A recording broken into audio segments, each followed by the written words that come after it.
The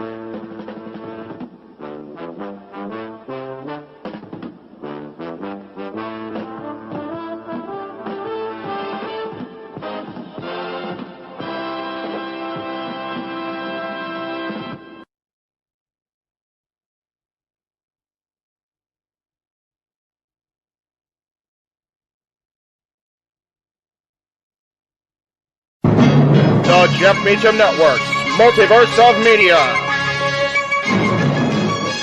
For over 15 years, the recognized symbol of excellence and the standard bearer in coverage of sports and entertainment.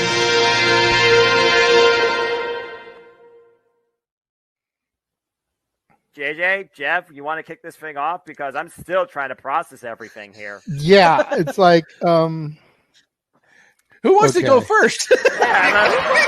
Well, come on in. It's open mic night with your host. you could maybe say there's really 4 topics, but it's split into 6. The Renegade, JJ Williams. The Sammy and Eddie Kingston thing, which one's the better smelling turd? And his panel of co-hosts. I am founder. We'll call me that for today since we're going with the Jeff Jarrett love theme here this week, according to JJ. The West Coast Professor, Jeff Meacham. Karma is karma is karma. That's professional wrestling! Damn it! The Simple Man, Noah Foster. It's showtime! Yeah! How you doing, JJ? How you doing, Jeff? James. Yeah. And the He-Man, James Hebert. Imagine Bill Burr, Joe Rogan, Paul White, the Baldies. There you go. It sells itself. God. Get in there. Short his ass and shit the bed. He's not Amber Heard. Give it time, JJ. Give it time. Now, I'm sure Jeff has some stuff that Dumb move. Just don't pull this bullshit again. You get one. Tony needs to stop caring about the ratings. Bradshaw said as long as the ads are in place, we're not going to lose that third hour. Ring of Honor does not have to be AEW Live. They don't necessarily have to coexist with each other. We kind of saw that tonight to a degree. Along with a panel of guests. He is no longer glorious. Don't you bring that up. You want me to rant about what my NXT used to... No, we are done here for the night. I swear, James. Because you never know who may show up for open mic night. I leave our company in the capable hands of an extraordinary group of superstars, employees, and executives. The first thing that came to my mind was, it's about damn time. Amen. I literally touched everybody in the state's trash. So it's horrible, you guys. Peyton's new thing is Dennis the Menace, but it's funny because she calls it Dentist the Medicine. And that's great. When Elliot Taylor came out and did Born for Greatness live, I was popping my pussy, having a great time. I didn't care. I was having so much fun. Sit back, relax, and enjoy the show. Fuck Bill Belichick.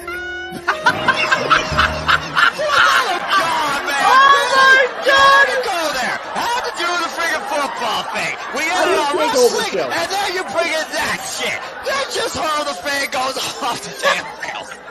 Brilliant, bloody brilliant.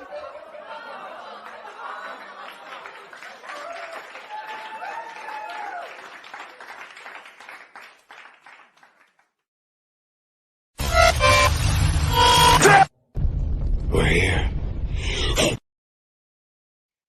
What is going on, everybody? Welcome once again to the Saturday night shenanigans that are Open Mic Night. I, of course, am your host, your moderator extraordinaire for the evening, the renegade of wrestling, JJ Williams.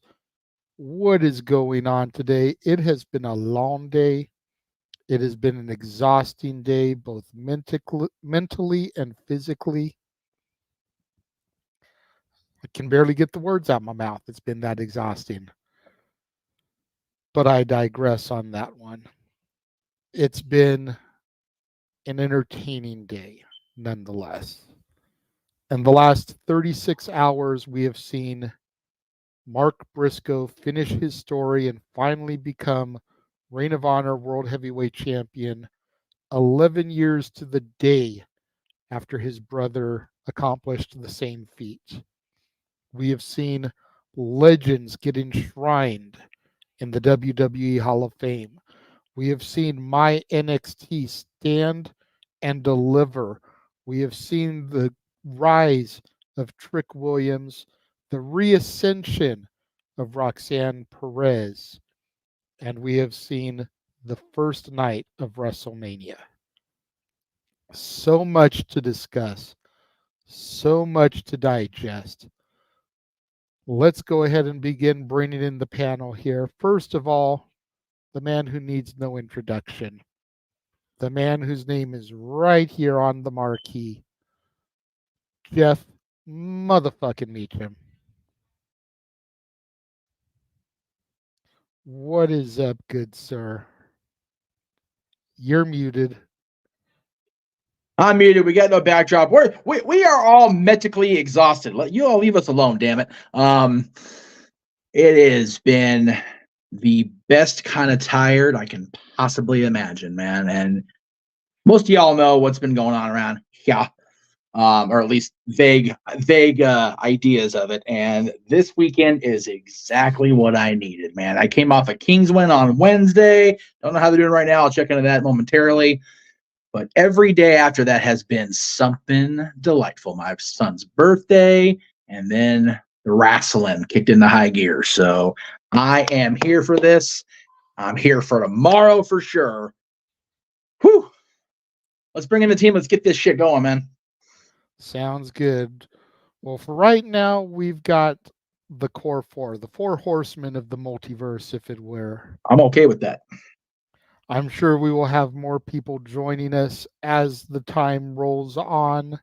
Yes. Of course, we all know Datilla is doing her post-Mania recap, which is why we are not streaming this on her Twitch. Right. I'm sure she will join us once she's done, if she's not completely exhausted. Right. We may get Walter or Big Baller G popping in live from the site of WrestleMania. Yes. To give us their thoughts. But before we get to any of that, we're going to start today by bringing in a man who we have yet to see this evening. Yes. We have yet to see this man all day. Yeah. So we'll go ahead and bring in the Heeb man, James Hebert. What is going on, good sir? Really quickly, how are you doing? And have you watched today's festivities? Yes, I did. I was with friends. Awesome. Watching it, so everything is been watched except for the 2-hour pre-show. But yeah, right. That's fair. That's fair. All right, we will get to that and your thoughts on that in a moment. But much like this man next to me, the next man I'm going to bring in needs no fucking introduction because he is the MVP of the JMN. Yeah. Noah Foster, ladies and gentlemen. Hello. Yeah.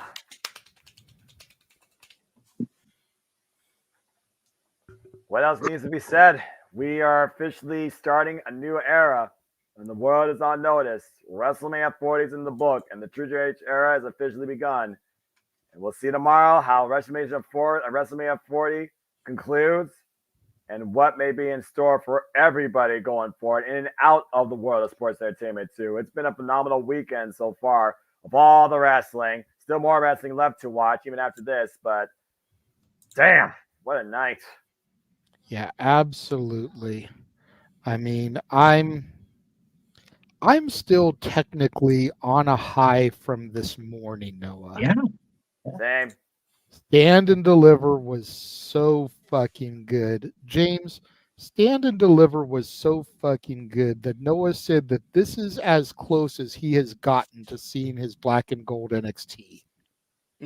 Would you concur as someone who was big on the black and gold and not so big when things transferred over?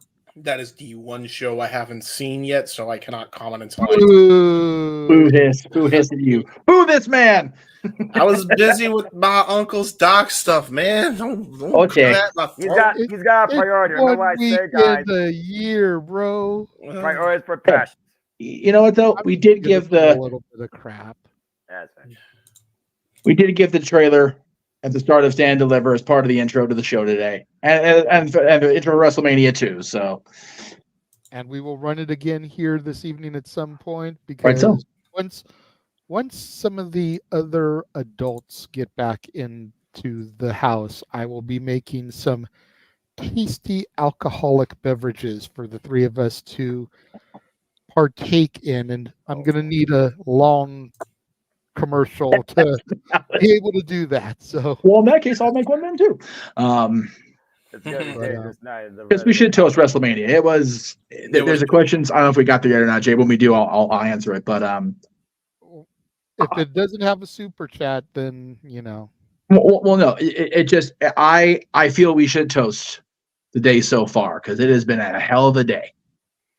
Honestly, that is fair. Yeah, and again, like I said, I mean, you kind of ran down the itinerary so far that we've done just in the past 24 hours of the JMN Multiverse of Media with the Hall of Fame, with Ring of Honor, Supercard of Honor, which was so fucking awesome for the most bit, except on Castle.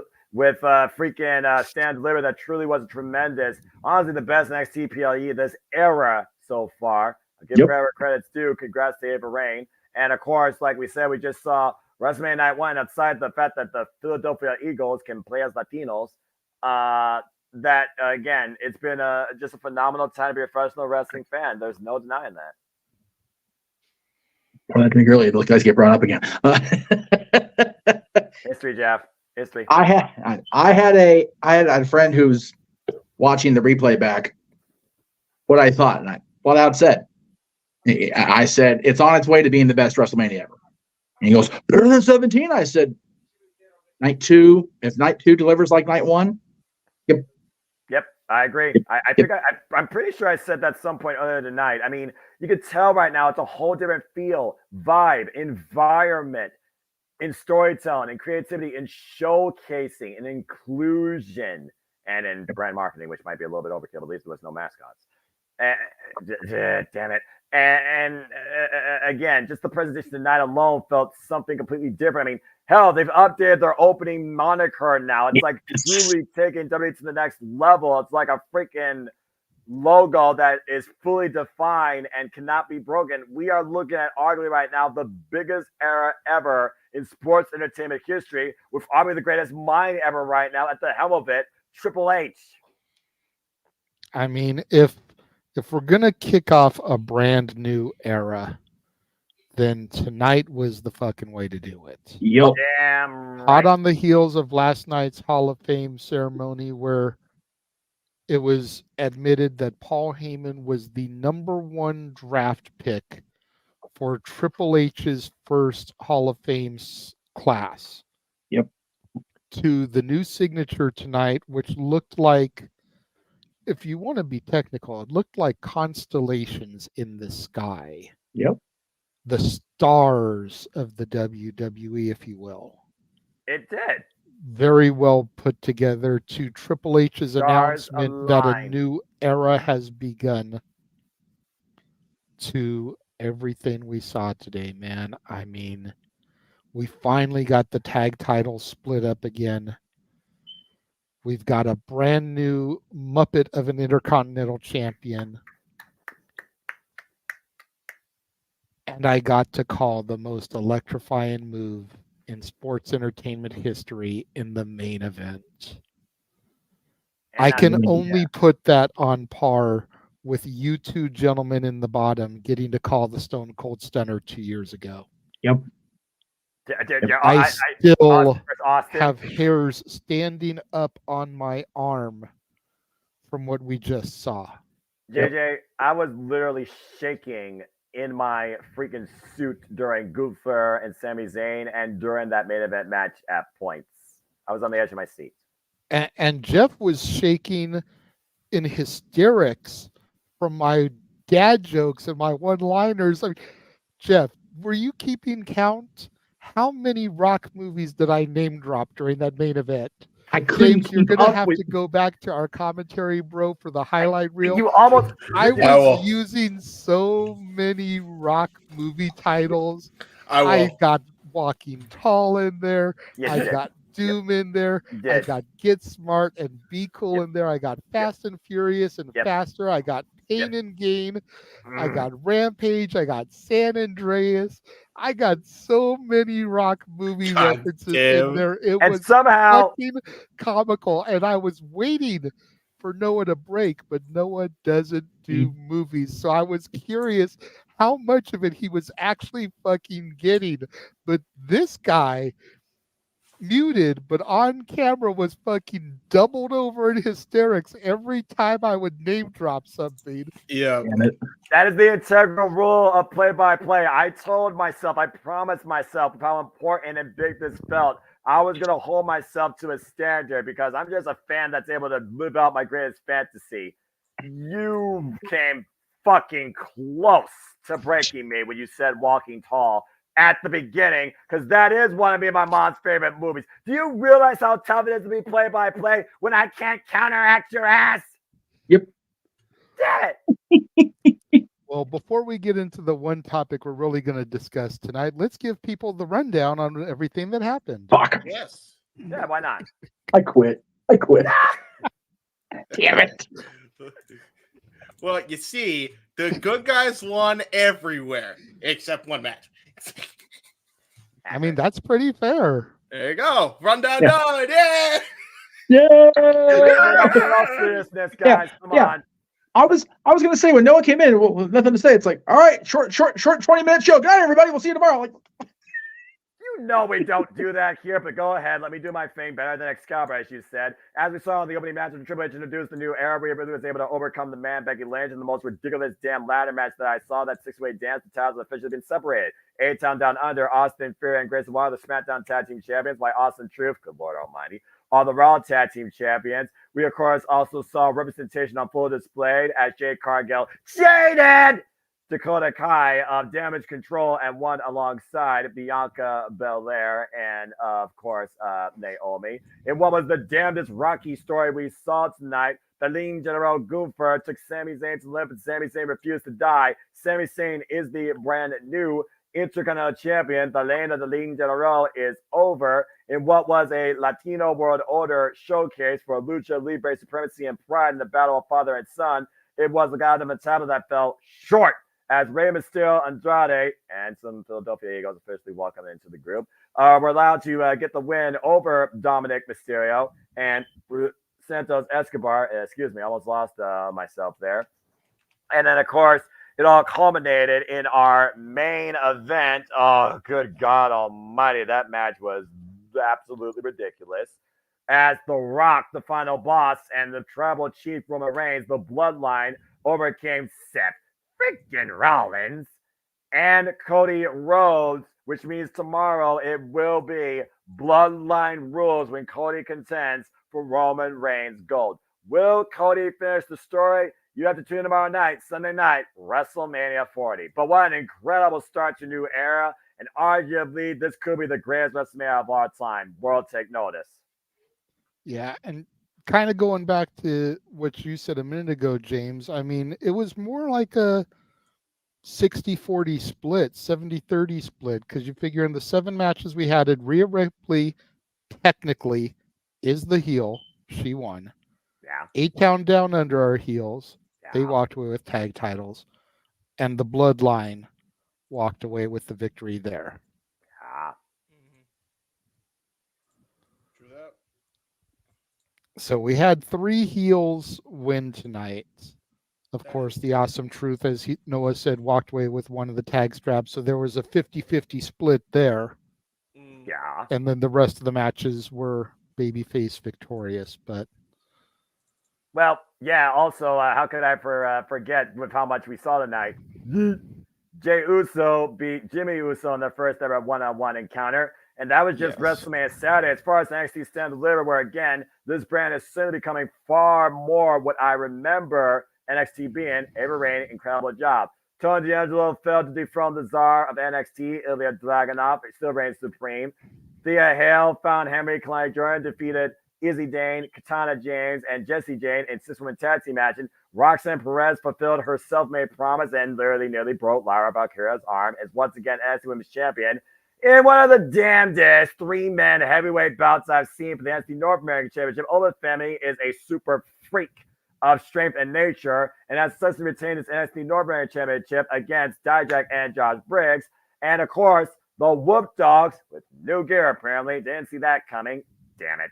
They were able to retain the NXT Tag Team Championships against Nathan Frazier and Axiom, and Joe Gacy finally got a freaking win. Who would have funkin'?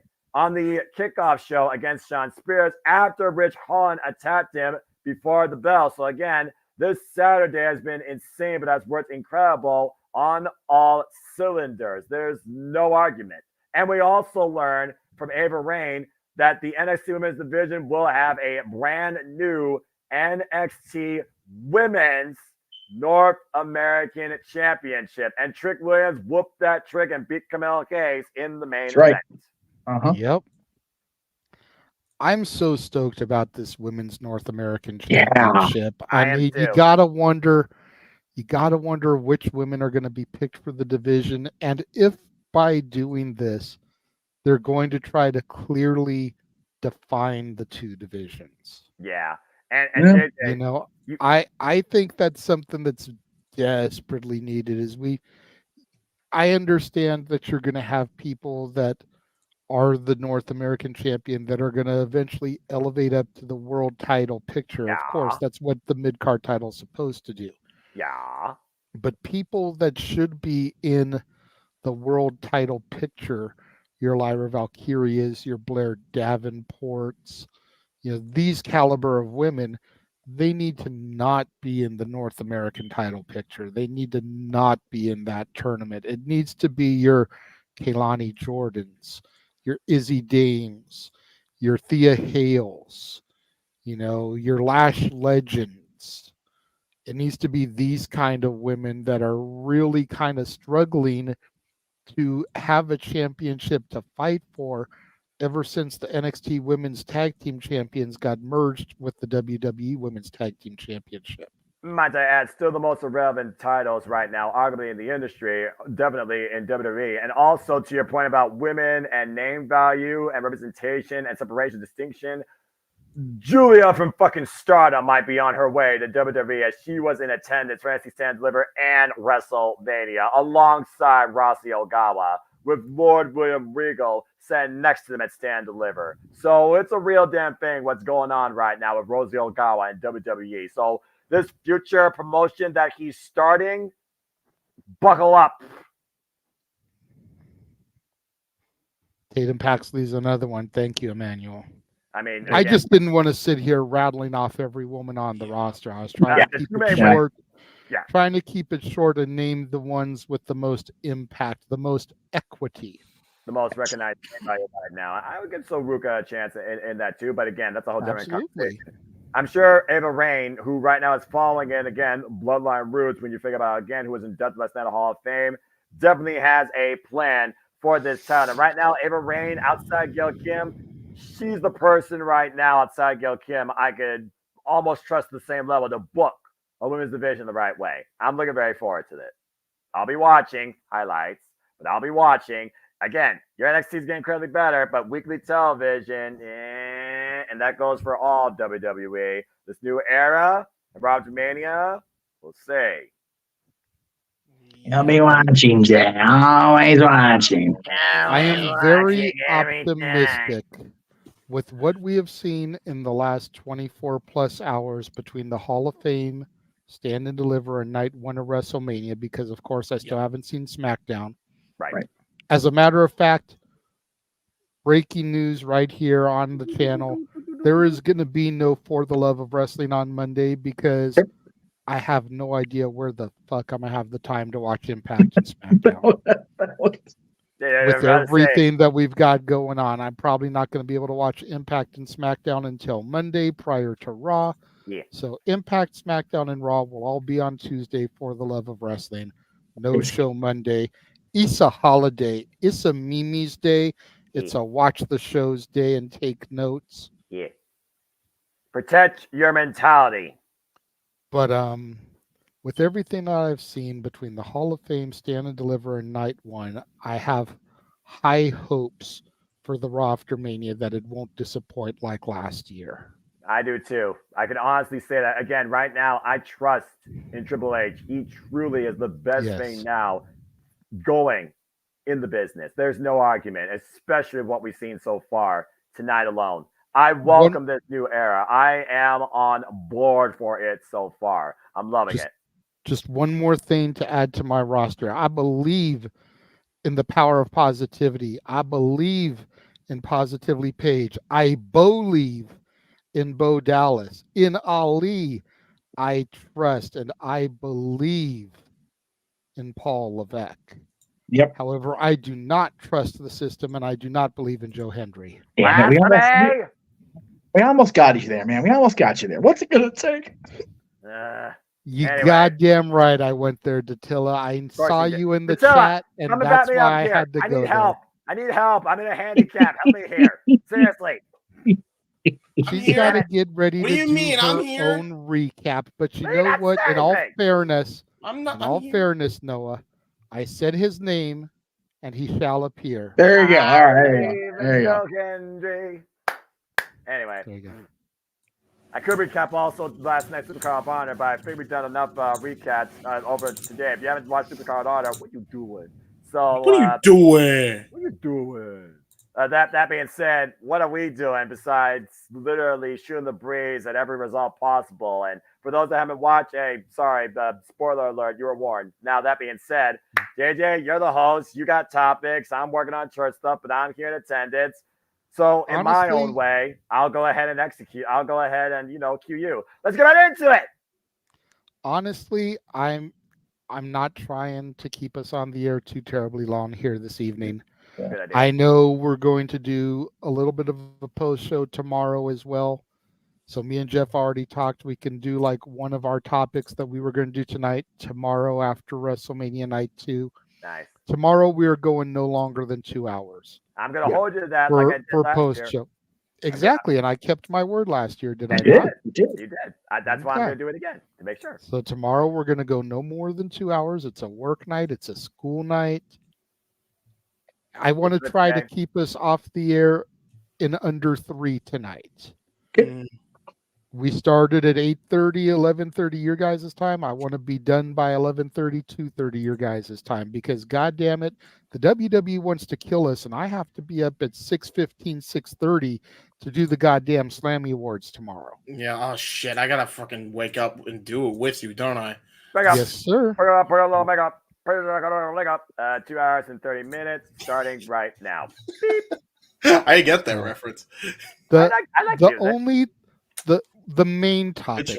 I won't say the only, but the main topic we're going to bring up tonight, because it's the only one me and Jeff agreed on to do, unless we get some super chatted that we'll talk about here from the viewers. Okay.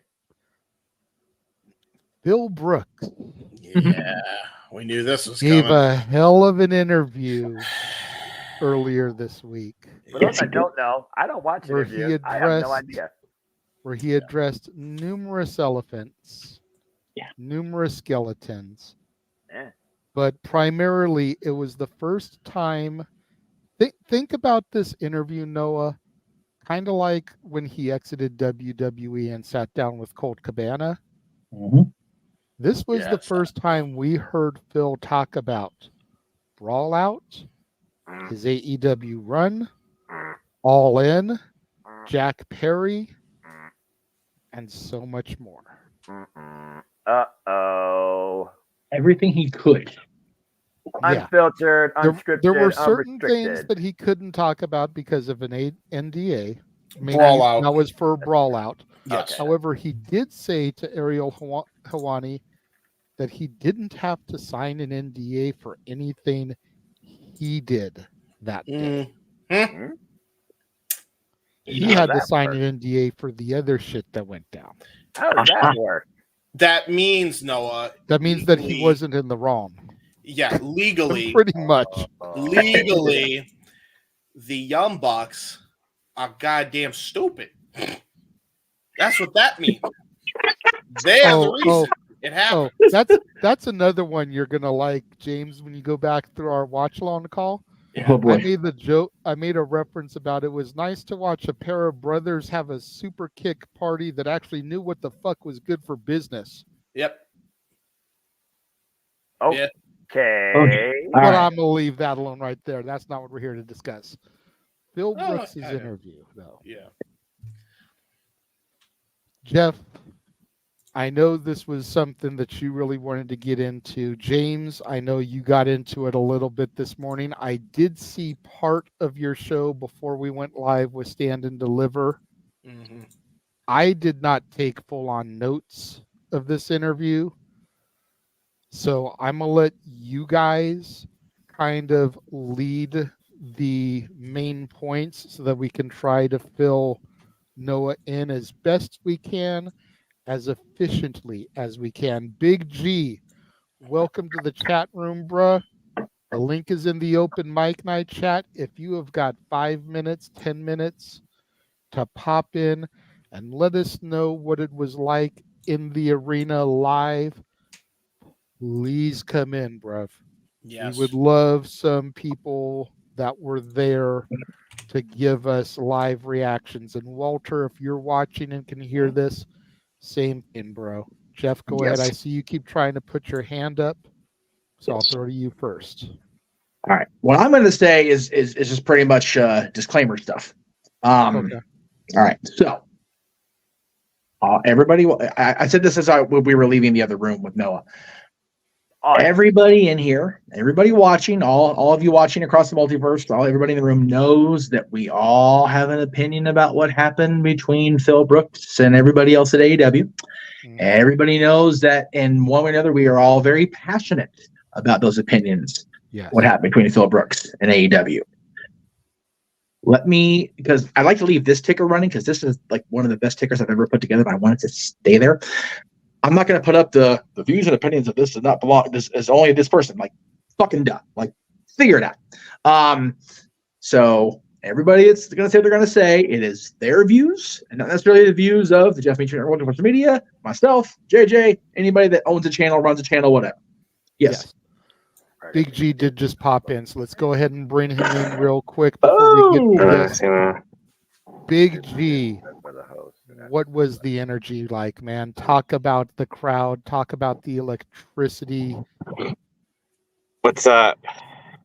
Talk to us, G. Man. The atmosphere was, huh? Talk to us. You're fine. Never mind. Delay. There might be a little bit Can of you a hear delay. me? Go ahead, G. Yeah, we can hear Yeah. you. Yeah, we can hear you.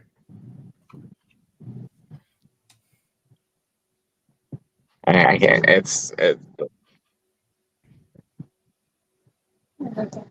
We can hear you, Big G. It's signal. Probably. I got full bars. Oh, you guys can hear me? Yeah, Can you see me? Yeah, just continue with what you were saying. Yeah, there might be a little bit of a delay. Yeah, that's perfectly fine. Just talk, Big G. I'm gonna pop back out and then pop back in. Hold on. Okay. Oh, can you? Okay. Yeah. Okay. Dude, he looks like he's exhausted, by the way. He looks worse. He looks more exhausted than I was when I frickin' came from SummerSlam. Dude, he is exhausted. When he comes back, if he comes back with the signal, just let him see that and just everybody else quiet so he can just do his thing. Yeah. Anyway, In the so meantime, we'll go ahead and take that back down. Yeah. Go ahead. So yeah, just again, whatever we're gonna say about what we're gonna say, just please keep in mind that it is our own personal opinions. They don't reflect the everybody in this or everybody, whatever. I will also say that what Phil said during the interview is Phil's perspective. Yes. It does not mean they are complete 100% factual statements. However, I am of the firm belief that this is as close as we're going to get to here's what went down back in locker rooms and back in everything, because as was stated, everybody else had to sign papers saying they can't say nothing. And Punk had to sign papers saying he wouldn't say something about shit he didn't do. So, yep. But everything else he talked about besides AEW stuff, I am so grateful to the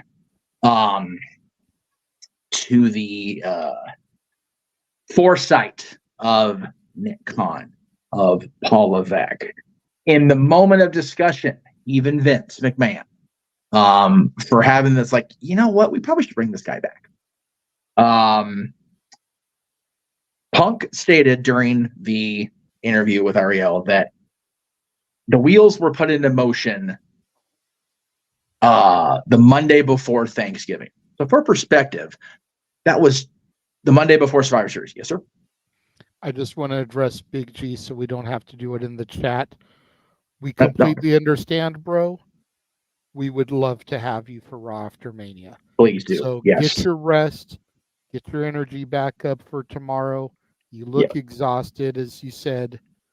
We will be more than happy to have you on for Raw after Mania. Absolutely. Continue, Jeff. Yeah. And just think about that. Punk, the wheel, he did state, and James, here's what we're going to do. I'm going to talk about the good, the positive stuff for WWE. That way you can say what you got to say, because I know you want to talk about the bad AEW stuff. And I kind of said my piece on it the other day, so I'm good. He did state that he could have walked out of Wembley and walked right onto Raw if he wanted to, because he technically quit. The reason I got so upset earlier this week with the releases after this interview is because Tony, much like he did the Dynamite after all this shit went down and said he was fearful for his life, acted like a punk rather than acting like a boss. Because, I'm not a boss, I'll show you, because James will explain why. But he released a bunch of people as a result of what Punk, it appears that way anyway. Yes. But as far as the WWE stuff, we cannot say that there is a definitive cause and reaction, but it appears on the surface that the releases and Edge being trotted out to kick off Dynamite was very much to do damage control on AEW's behalf. Yep. I am always of the opinion, we all Jay. know damaged control is damaged goods. Yes.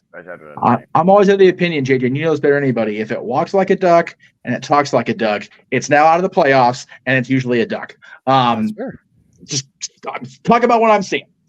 We and not the Oregon Ducks. Corey Perry anymore, because he's not a duck anymore. So you know. But fuck him anyway. Anyway, so I know Noah sports references. Shit stain little. Anyway, as far as WWE, I am so appreciative of them because, like I said, the initial firm contact was breached Monday before Thanksgiving, so 5 days before the pay-per-view. Mm-hmm. Bonkers that it went that fast. And the question was asked, and I loved Phil's response. You know, were you under contract when you went out there? And Punk's like, "There's no way they're going to let me go out there without signing papers." He signed them at Gorilla. He walked up. I think it had to have been Hunter sitting there, handing the papers. He signed the papers, and he walked right out there. It's like, okay, because everybody at Gorilla's going, "What the hell did we just see?" And he walked right out there in that nasty white shirt. That's raw as hell. That's raw as hell. It was great. It was beautiful. It was awesome. Yep. The only people that knew were Paul Levesque, Nick Khan, and Phil Brooks. Yeah. When it came down, nobody else in the company knew what was going on. Yep. And he only told his family as he was literally driving to the arena that day. Yeah. By the way, tune in because reason I'm coming back. I'm coming back tonight. Yeah, so great. It's not really a negative Vince story, so I will tell that story too, and then we'll move on to James. So not the day that NXT was in Connecticut. So I think that was a PLE, if I remember right, or maybe it was a special, whatever it was. When Punk walked out and did the whole thing with Shawn Michaels in the ring. So he was at the New Towers that morning, just getting a workout in because the gym was there. He was ready to get that. Well, work out. And he's on his phone talking to Nick Khan.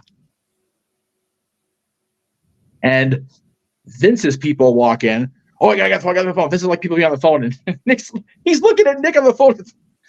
Okay, powers down the phone. Puts the phone fucking thing there for the treadmill. He's just on the treadmill, getting the walk in, getting it running. And Vince walks in. How you doing, pal? Good, Vince. Welcome home. Thank you, Vince. Did his workout and left. The only time you've seen Vince at their whole return. And then, of course, January hit the fan for Vince. He's not spoken to Tony since Wembley. Yep. He grabbed the belt, did exactly what JJ said, acknowledged where he was going, walked right past Tony, got his shit and left. Has not spoken to Tony Khan since. Yep. I admire the balls. I do. And I before I pass the baton, if you will, I will state again, I was wrong about CM Punk. Yep. And I apologize for it. I also apologize for it. I don't like the way anybody handled their shit in Chicago. Not even him. I don't like it. I think it was I think his part at the table at the scrum was wrong. That part I don't apologize for because that was fucked up of him as well. Yep. Yeah. You only get pushed so far. But you know what? You don't handle dirty laundry in a public laundromat. You just don't. Which another positive to add to your positive list, Jeff. CM Punk admitted he was wrong. He did in this interview. Yeah, he did. He admitted his complicity in the spiraling the shit out of control. He also didn't flat out apologize for taking Hangman to task back, but he reiterated I agree. Hangman Page just should have kept his goddamn mouth shut. Which Hangman even agreed as well. And he has. Everybody's been grown-ups about it except the malignant masses. And Tony, but Tony's the boss, so he can fuck that. But yeah, I again snap to a judgment based on past interactions, even in the process of stating I don't shit on people that do right by me and mine, and he's always done right by me and mine. There's an autograph sitting over here in AJ Lee's book with CM Punk's name on it, on the back of my dad's business card. Yeah. And I still shit on the man. Did he do something directly to me? No. He did something directly to my friend. And that's at least 2 or 3 degrees not my fucking business. Yeah. And I was wrong for it, and I am sorry for it. So now, never know if Phil's going to actually see this. I will say before James takes over, before you throw it over to James. Yeah. Since you're here apologizing to Phil, I'm gonna go ahead and say I've had your back since day fucking one, bro. Yes, you have. Yep. Yes, you have. I'm the one person on this show that stood behind him. Yep. Yep. As far as the malignant tumors that are the masses, James? Good shout to me. Thank you. Get fucking bent. Both of you. Get fired. Do not come back. Go back to Japan and have the reverse inverse effect that Logan Paul had when he got banned from the company over some dumb shit. You should have the inverse effect and be banished to Japan for life with Jack Perry at your freaking disposal and never, ever come back to the U.S. working scene again. Stop me when I'm telling lies. Well, again, they are your opinion, and you're entitled to them. Yes. So. That may be my opinions, and that's fair. I understand that everybody's going to feel the way they feel about the Young Bucks. That's fine. There is no excuse, even if he treated you a little bit like shit, where you at all go and treat any top star the way you treated CM Punk. Period. No excuse for it. None. and the Messi brothers and Jack Perry, and by proxy, Scott fucking Colton all treated him like a piece of dog shit. Well, let's not drag Colt Cabana into this, because according to Punk on that interview, Colt went up to him shortly after he arrived. Hey, can we talk so that this won't be so weird? I will not have a conversation with you without an attorney present. And that was it. As far so let's not bring Colt into this too much. Yeah. Because Colt tried to do a respectable thing, tried to step to Punk and squash it so that things weren't going to be uncomfortable. And I completely understand where Punk was coming from, considering he was already having litigation with Colt Cabana. Yep. I will not talk to you without an attorney present. And Punk had no reason to say anything about that, positive or negative, on this interview. And he did, to make sure that it was understood that they're still not going to make nice, but Colt isn't a complete fuck either at the end of the day. You know, and that again, is fair, but Colt's been a friend of the channel also, whereas Punk has not really been, which is why I was so quick to judge on him. But Colt, again,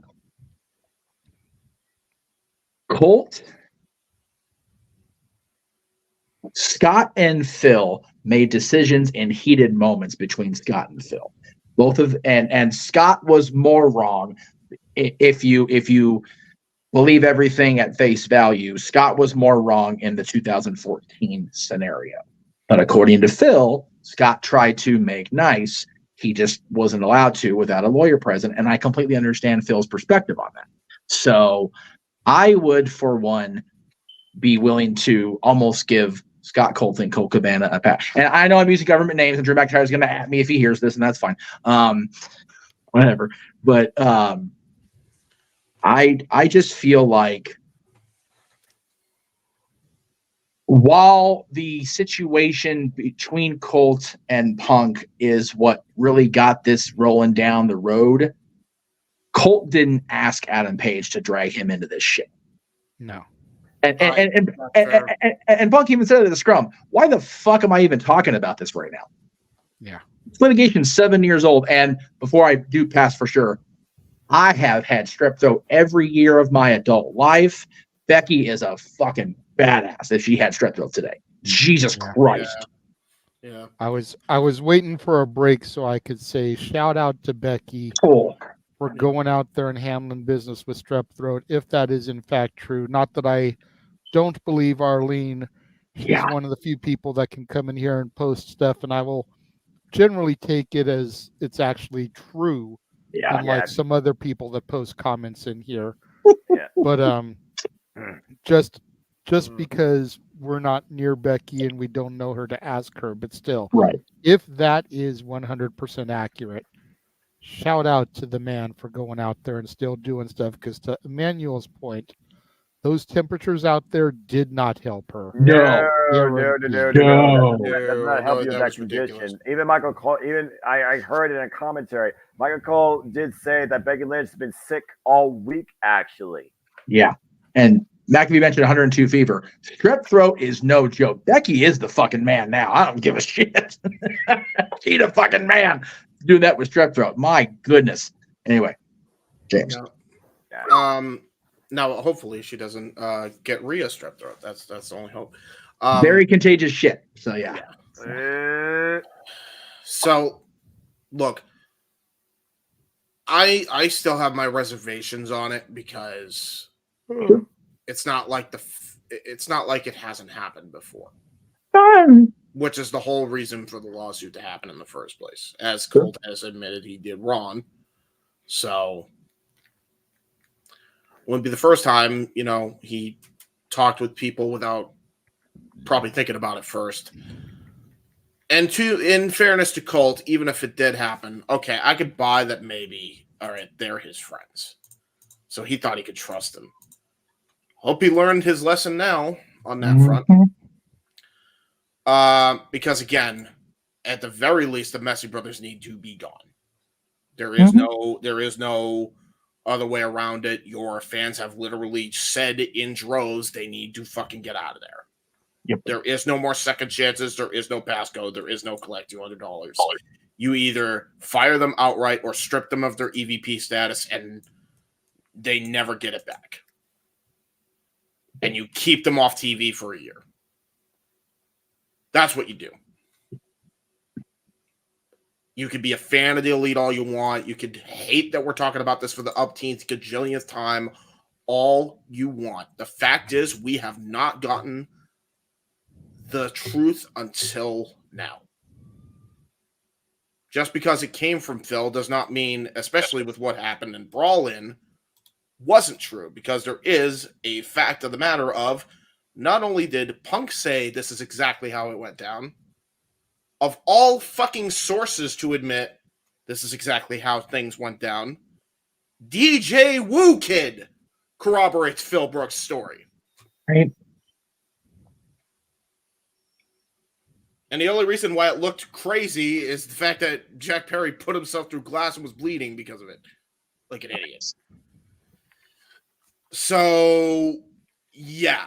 I'm sorry. I am BS about how this goes on. And for everybody that's going to tell me, well, why are we talking about CM Punk? It's one guy that left. Who cares? It's not just one guy that left. There's very similar issues. And I don't buy, and I love Cody. I don't buy a word he's saying now. And it's nothing to do with Cody. It has everything to do with how Tony Khan has now handled this situation. Now, as a result of all this, he fired him, I think, before this interview was even supposed to drop, right? Then, after the interview drops, he lies about the reason he fired him. Yeah. And the boys called bullshit. The original boys that were actually with Dalton Castle, not the ones you saw in Ring of Honor last night. The boys that got fired said, no, we made everything that Tony Khan booked us for. Yeah. We made every day. And that goes not just for me and him, that goes for everybody else. So he lied. He lied. So if he's willing to lie about something small like that, and he's willing to lie about what actually happened between Phil Brooks and Tony Khan and Jack Perry like that, the fuck else is he willing to lie about? After saying he wouldn't say anything about the firings in the first place. Exactly. Thank you, Jeff. This is ridiculous now. He's a liar. This is ridiculous. He's a liar. He's a conniver. He's no better than all the carnies he poked fun at prior. Mm-hmm. And you're not even politicking as good as they were, because at least there was legitimate reasons they fucking may have lied every now and again. You didn't do that here. You were trying to play nice guy, and when your nice guy reputation got fucking tossed to the wayside, you tried to get it back by lying so that way you look like the good guy, and now people see through it more than fucking Alpine Swiss cheese. Yep. Like, I know. This is how they treat talent, not just top talent, talent in general, if you cross the boss or the EVPs the wrong way. This is the dynamic of your locker room now. So if you're an AEW fan, if you're a fan of professional wrestling, damn it, you should give a fuck about this.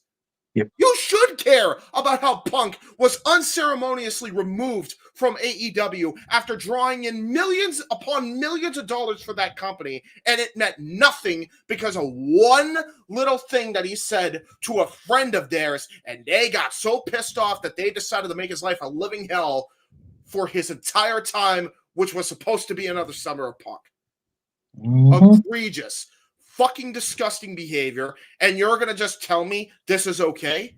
And if this is going to happen to CM Punk, what happens to Adam Copeland? What happens to Will Ospreay? What happens to Kazuchika Okada? Because right now what's happening to Kazuchika Okada ain't great right now, considering he's stuck with the Messy Brothers, and they've disguised it to him like, oh, we're just friends. We're friends. We actually need you to fucking pull us out of a jam. We're really, really not doing good in the ratings. Oh, you're our friend. Come on in. Mm-hmm. Mercedes Moné, you didn't even advertise because you were banking on the CM Punk effect again, no pun intended. Didn't work out, and it cost you in big time in the end. Big time. And then you follow it up, even though you still got 1 million viewers in that first segment, with the goddamn Messi brothers again. Yep. Undoing all the star power that you potentially have left. So what's going to happen now? And by the way, that's not even considering the fact that there's already been BS spread by, I will not name the fucking journalist this time because they don't fucking deserve it, but you know who it is. That Mercedes is not liked in the locker room because she said, I'm willing to go back to WWE one day if the time is right. He's as big a fucking cancer as the rest of them. Like, are you fucking kidding me? That's ridiculous. Like, she just got there.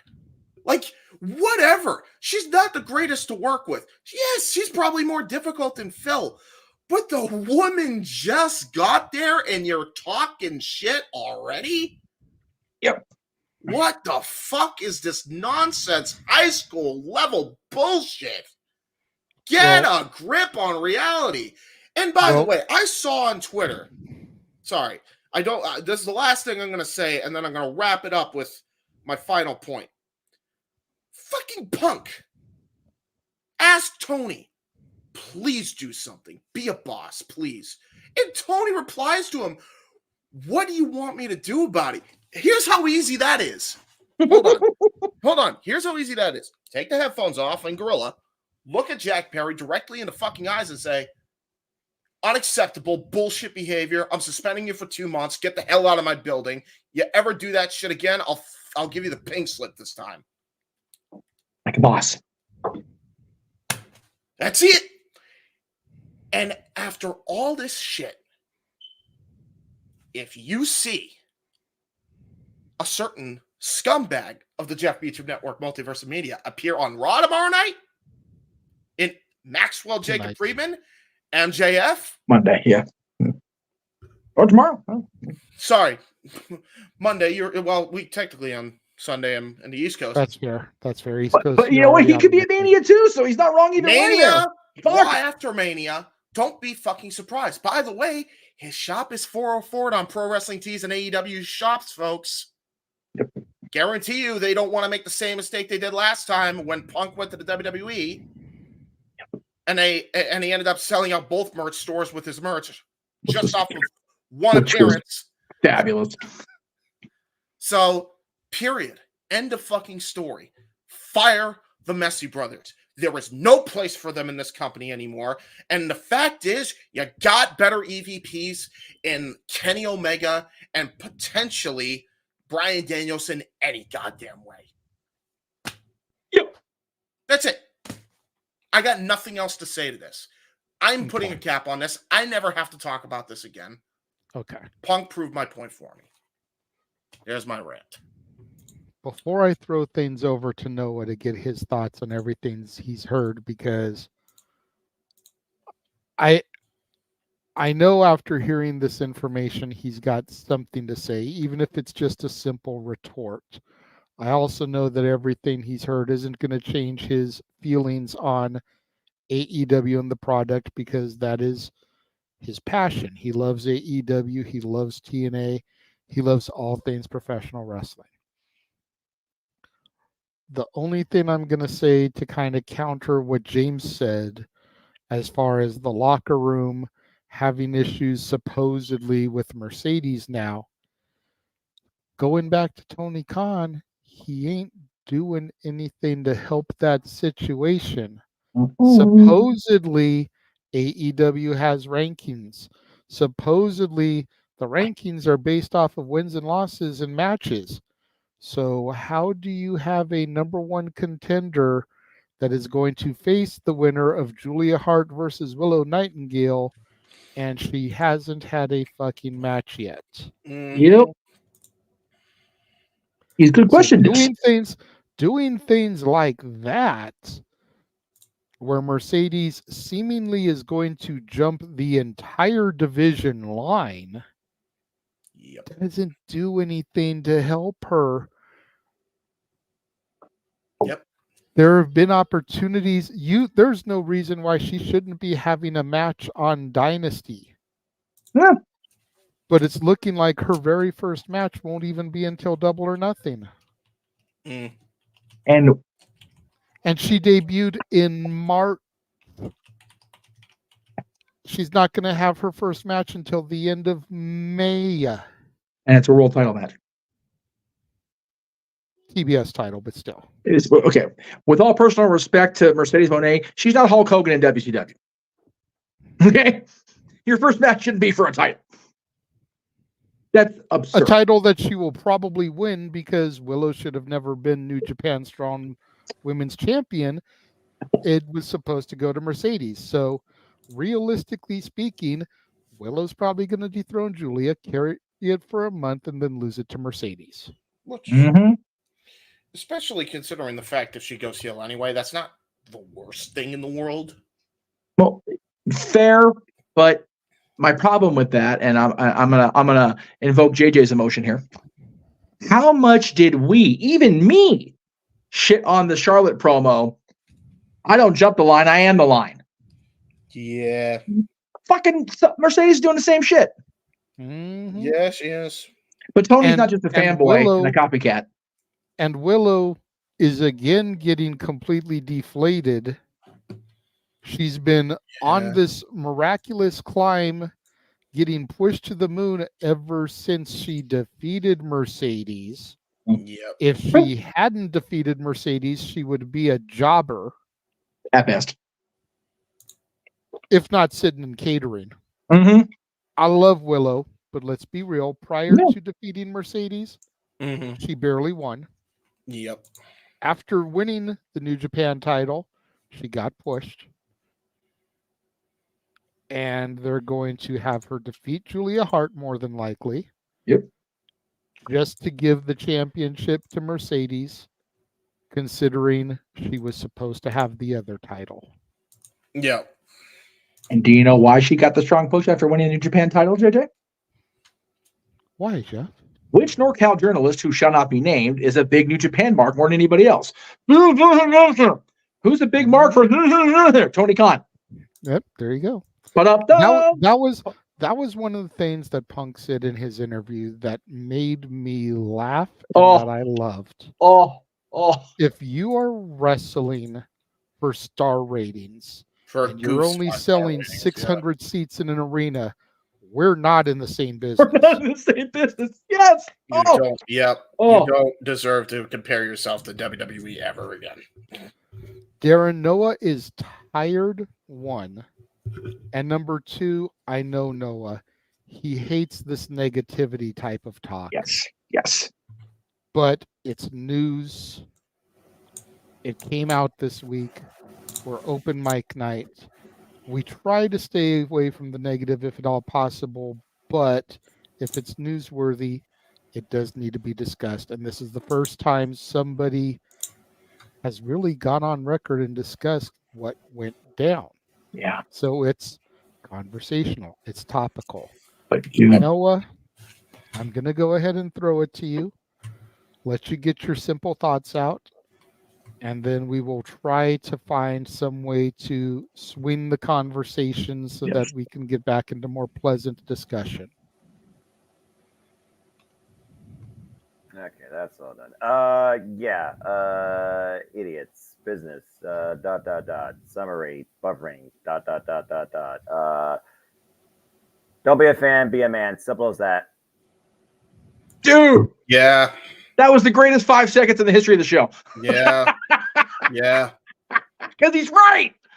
He's so right. Oh. But yeah, that's the thing. I think that's the main point, really. Dude, I'm telling you. And then this is going to be my last thing about this. Go for it. If you're going to send somebody out to do damage control, why are you sending Edge? He wasn't there at All In. No. He wasn't there for Brawl Out. Nope. Why the hell are you sending Adam Copeland out there? What in the fuck does he Doesn't have to do with a any of this. goddamn thing? Nothing. You want to send somebody out there to do some damage control? You want to send somebody out there to give a rah-rah sis boom boss speech? Trot Kenny by God fucking Omega out there with his diverticulitis and let him cut the promo. Yeah. Because he's an AVP. He's a day one-ish motherfucker. He helped start the goddamn company, and he was there for Brawl Outs. And Brawl In. Yeah. So you want to send somebody out there that's going to rally the troops, that's who you send. Especially when you consider the battle that he's fighting with his health.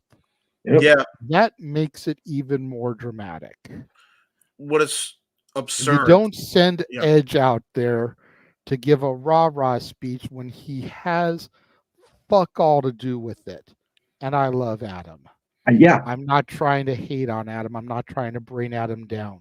No. But what in the hell does he have to do with it? Jay, Not a goddamn thing. Right. You and I always complained year after year about the draft happening before Survivor Series or the Superstar Shakeup. Because why this guy dressed in red for the last 3 years is going to be on Team Blue all of a sudden? And that's as far as Adam goes. As far as Kenny goes, I bet you Kenny said no. He don't want to be involved in this bullshit. He's the only one that's been above it. He wanted to squash it. He did. Of course, he went out there and helped troll, which, not a good look the first week. If we believe in Adam Cole at face value, or Adam Copeland at face value, he wanted to go out there apparently. Which is fine. Adam Copeland, baby. Which is fine for Adam to want to be that guy because Tony Khan and his company have given Adam the opportunity that WWE was no longer giving him. And I'm fine with Adam's initiative. But if you are a real fucking boss, you go, maybe not a good look for you to go out there and do this. Yep. Send Jericho. Fucking seriously send Chris Jericho. Because he was your first champion. Yep. Send Mox. Yep. Jericho was your first champion. Jericho's your first major all-star draft pick that jumped to the other side. Oh God, it hurts to even say it out loud because I didn't even think about it just now. Yep. There are so many different people that could have done this. Absolutely. I can't tell if I can cut this damn ring. That hurt my hands. Absolutely. May I also add too on the Adam very Cole quickly because I do want to get off this topic. I agree. I just want to add to the Adam Copeland bit because I think that is important in this entire thing, and I feel like we neglected to mention that. Not only is it absurd that you trot out Adam Copeland, who had nothing to do with the situation, as you said, JJ, but then, and don't tell me this is a lie because it's obvious it is, he says all the lies that he wants to end his career in AEW. No, you don't. You don't. You said you wanted to go there strictly for Christian Cage. Well, I mean, maybe there's some truth. Maybe there. I'm not denying that you have a lot more talent to work with if you go to AEW. Sure. You're gonna have a great run there. Yeah. Don't tell me this is where you want to end your career and like actually no. Even if you do mean it, completely mute point. It doesn't help anything. It makes the company look cheap and stupid now. I'm only gonna disagree with you because when he first jumped in, when he first signed and did that 90 minutes with Sam Roberts, he said basically the same thing, and it was in a much more positive light. So I do believe him that he said it. The only issue is the timing and the person that was chosen or volunteered to, if Tony sent him out, Tony's in the wrong. If Adam volunteered and Tony didn't say no, Tony's in the wrong. Either way, Tony's in the wrong here. I'm not. If the chat was, I'm not shitting on Adam, nor should we expect Adam to shit on the company if he goes out there. He's gonna do what he wants. He's gonna do what he feels is right. Adam Copeland's trying to avoid the negativity, just bad timing. Right feeling, wrong place, wrong time. Right. That's fair enough. And you know, it's unfortunate that this, you know, this came up this week. And, you know, there was this that came up. There was the other topic we'll get into tomorrow that I actually, you know, it may have been brought up earlier in the week by me, so I'm not going to bring it up. But there is some there, but at least, as JJ said, we got it out. It's been spoken about by somebody that was there.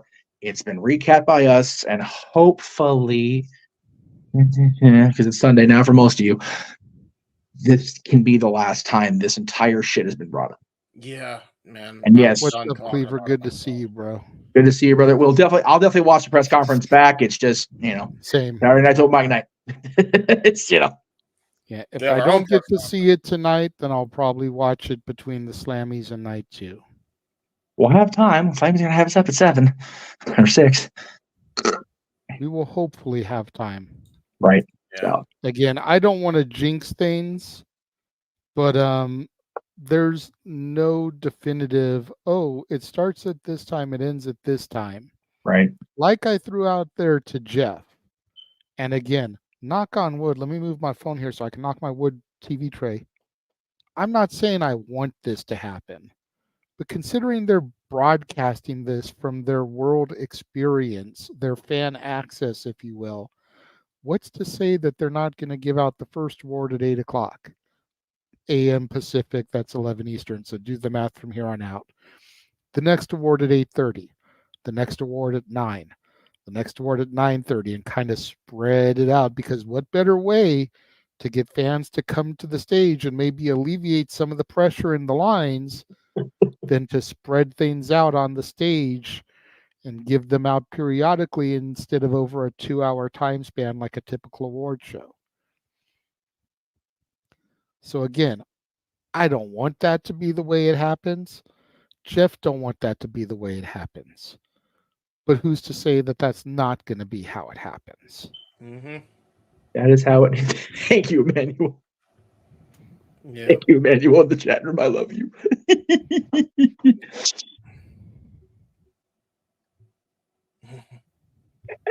Yeah, we'll definitely watch the press conference. I have liked the mentions that have been mentioned out there in the world all the weekend between, especially the Hall of Fame. That was really cool. And Colin, I think we're all Paul Levesque guys. And I think we'll be even more Paul Levesque guys after tomorrow night's night 2. That's fair. I have a feeling. All right. James all right. Has stepped away for a moment. That topic is done. I am going to run a commercial break. And we will be back momentarily. Honestly, I'm not sure what we're going to discuss for the second part of the show. You know, those of you out there in the chat room, if you have questions, throw them in the chat that you would like for us to discuss. If they are good, they don't need a super chat. If they suck, then you better super chat it, or else we're going to be ignoring you. Just going to leave it at that. Noah, put your eyes on the screen, good sir. It has not been completely updated because there's just way too many fucking things to be taken in and out this weekend. But minus the events that have already happened, here is everything we will be covering for watch-alongs across the multiverse of media between now and the Bash in Berlin.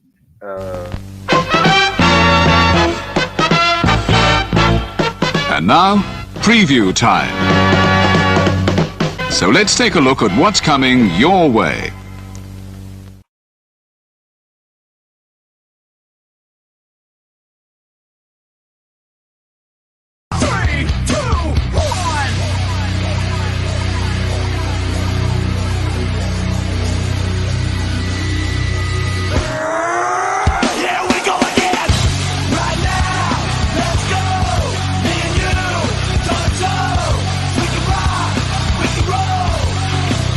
Here we go again!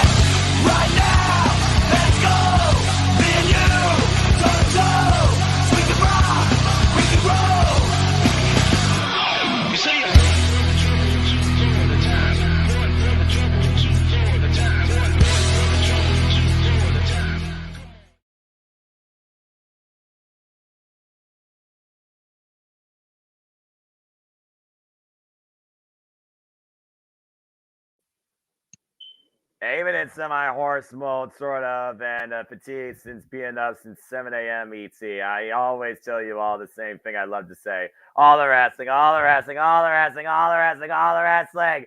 All the professional wrestling! Damn it! And sports entertainment, though this new era might literally bring me back into it. And you heard it here, folks. Deuce and Heyman both said it best Friday. Wrestling's no longer a bad word. And Paul Heyman said sports professional wrestling. Damn it. Yay, Paul and Deuce. Yay, Paul and Deuce. Paul also said that if you think that ECW died in the bankruptcy courts, you can suck my fucking dick. He did. He said that on the air and everything. He was bleeding. Things like he was that muted. is why we love Paul Heyman. Yes. I bless that man. And shout out to Rift for somebody sent Aaron, or he found it, a clip from the crowd, and I'm like, ooh, he said the really bad thing. He went full George Carlin. Like, damn. So while we wait for other questions to come in, yes, probably the most important question we're going to get tonight. All right. Jeff, did you see my passionate speech on simply predicting about WrestleMania?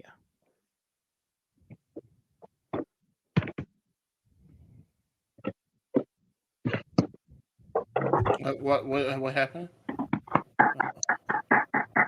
He's giving her a standing ovation. Yes, I did. Yes, I did. Good stuff. Very nice. Good Lord Almighty. God damn tripod piece of crap. Emmanuel with the good one. What is the worst Mania ending of all time? He says it's possibly Triple H, Rock, Big Show, Mick Foley. I see you, and I raise you LT versus Bam Bam Bigelow. Yeah. Yep. No. You know what? It's one of those bad ones. I don't know if it's the worst. I not only see him and acknowledge him, I was at that one. And I agree with it. And I'll tell you what.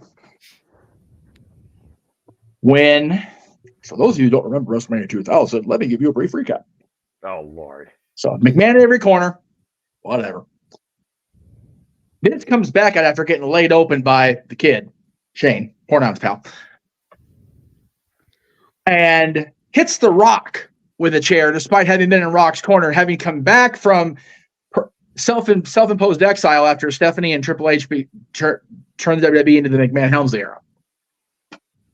Nobody where I was sitting knew. We thought, I saw it because I was a little bit further down, but they all thought he hit Hunter. They're like, yeah, oh, wait a minute. And then it was flat as a pancake. The Rock bottom Shane, Rock bottom Vince. Stephanie slapped The Rock. He rock bottomed her and gave her the people's elbow. And that place was so flat, you'd have thought the Ducks would have not won the Stanley Cup yet, which they hadn't anyway. But it was quiet as church, and y'all are going to be there in a couple hours, so you'll know by comparison. Very flat. WrestleMania 11, while the match that main evented should not have been the main event in the first place, because that was the main event, it was the right finish. If the title match was the finish of the show, and that match, the way it ended with the botchy finish, then I'm on board with you, Jay. Mm. But LT coming in, being punked out by Bammer at the Rumble, being punked out at the public workout, having his legendary status called into question, other than the negative effect the entire thing had on Bam Bam and WWE, right way to go. For my money. I actually was going to say 2000 before you even put your answer out there, because I was there at that one. It was just a huh? The other one I was going to say was 34, I think it was. Brock Lesnar, Roman Reigns? Yeah, Brock just beating Roman clean. Like you could hear it. It was like when Bruno lost the title. Eater pin drop in that stadium. It was like when Brock beat Undertaker. It was like, huh? But no, visceral crowd noise. It was just kind of like, huh. All right. Yeah. Anybody Those are my else have two. one they'd like to offer? No, he hit the one I was figured about. I remember that one. I mean, freaking beach balls going through that and people literally falling asleep and Brock Lesnar bludgeoning Roman Reigns and people are like, we don't give a fuck. I mean, Yeah. the one that maybe stands out a little bit more to me. You can tell how tired I am, folks. This is what happens when you stay up for exactly 17 hours straight plus. I love you, dude. Damn it, for wrestling. I think one that I was thinking about was probably 33. I just think again that kind of was overkill with the whole Undertaker, Roman Reigns. Roman beats the Undertaker. It's my yard now. The Undertaker already lost his mystique when he lost the streak. I honestly don't think Undertaker needed to be involved in WrestleMania after he lost the streak. Though I did enjoy the Bray Wyatt Undertaker moment, but again, it was really a moment when you think about it. That's a whole different story in itself. But 33, 34 back to back in my lifetime definitely hold up for me as what ending was that? Yeah. Okay. Well, we did get a super chat. Dean, winner, chicken dinner. Thank you very much to Arlene. $5 super chat. Do you think it was a good idea that Jason Kelsey interfered? Let's go to the man all about the sports up in the top right-hand corner and get his response. Jeff? Nope. Jeff? This isn't Batista versus John Cena. Please turn your chair back around. Acknowledge Arlene's super chat the nice way. I don't like the Eagles. It cost me people coming here for my birthday last year, for my 40th. The only thing I want to see the Philadelphia Eagles in is in a situation where they are mathematically eliminated from the playoffs in week 6. That's what I want. That's what I want. Yeah, I want them to suffer. I want their entire fandom to suffer. I want them to be in so much green that you can't tell the green with envy when they keep fucking losing. That's what I want for Philadelphia Eagles. I mean, if you had your birthday ruined by them, that's a pretty good reason. So here, let me be clear. I had a wonderful 40th birthday. I had a wonderful next day. Couldn't go out day of until later in the day because Mother Nature decided to snow on my house in March. Like this guy's getting his house snowed on in April. What the actual fuck, Mother Nature? That's a whole different conversation. But I had a wonderful 40th birthday month. I ended it at WrestleMania next door to the place I was practically born in and grew up in. Yeah. However,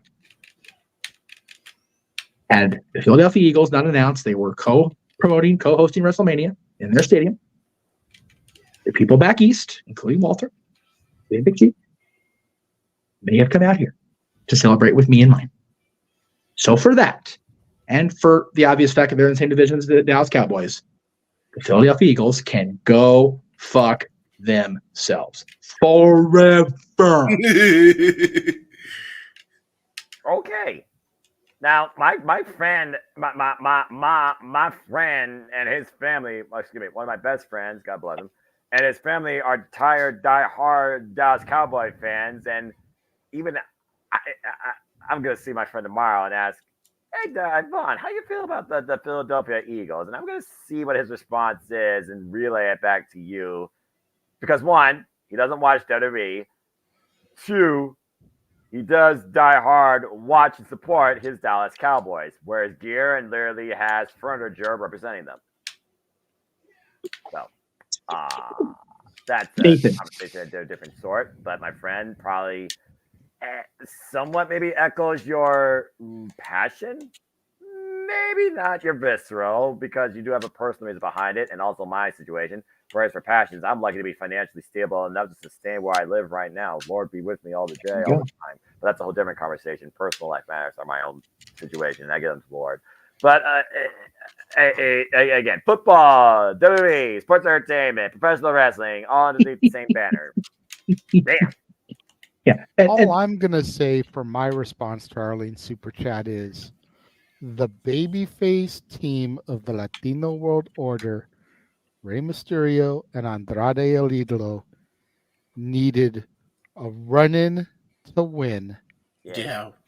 and the Bloodline needed zero outside interference. Yeah, man. The biggest heel faction in the company now, and arguably within the last decade, needed no outside interference. Yeah. Tonight, But anyway. the babyface LWO needed Jason Kelsey and whoever the fuck the other guy was in the Mysterio mask with him. And to be So fair, acknowledge your final boss and tribal chief because they did it on their own. no. But anyway, Bunch of cheating asses, cheating ass Philadelphia Eagles, cheating ass LWO. And Nathan, if you're an Eagles fan, then I will, along with my aunt and my oldest cousin on her genealogy, I apologize to you. But if you're not an Eagles fan, you're telling me to fuck off as a Cowboys fan, then go fuck yourself. Whatever. I don't care. I on the grave approve. Dude! Nice. Now, I will counter the argument about the bloodline with the fact that The Rock did use the board member influence over the referee. Yeah. He did do that. But much like The Rock did not interfere in any way and Miz defeated John Cena clean, history will state that there is a W for the bloodline tonight. That is true. That's right. W is a W is a W. The Miz defeated John Cena one-on-one in the middle of the ring. Oh, that's the other one. That's the worst one ever. How could I forget? WrestleMania 27. Shall I rant about that one with the voice that I have? Yeah, If Noah is going to rant about that one, since Jeff got a $20 super chat to his channel earlier, that's a $20 super chat to my channel. Agreed. Because that'll help balance things out. Yes. Catherine and Arlene have really helped to balance things slightly, but there's still that huge deficit on my end as compared to Jeff's end. So you want Noah to rant about that? Yes. $20 super chat to my channel. That's right. I'm doing my best. Manuel says his 18th birthday was Janet Jackson performing at the Super Bowl, and you know the rest. He got titties on his 18th birthday. Yay for him. Anyway, Arlene with another super chat, though, $5 to your side. Oh, there you go. What do you think about people saying Damian Priest was stupid for not cashing in? No. You know, I can see both sides of this coin. Because Seth, whether it was legitimate or an act, seemed to have visibly re-injured his knee.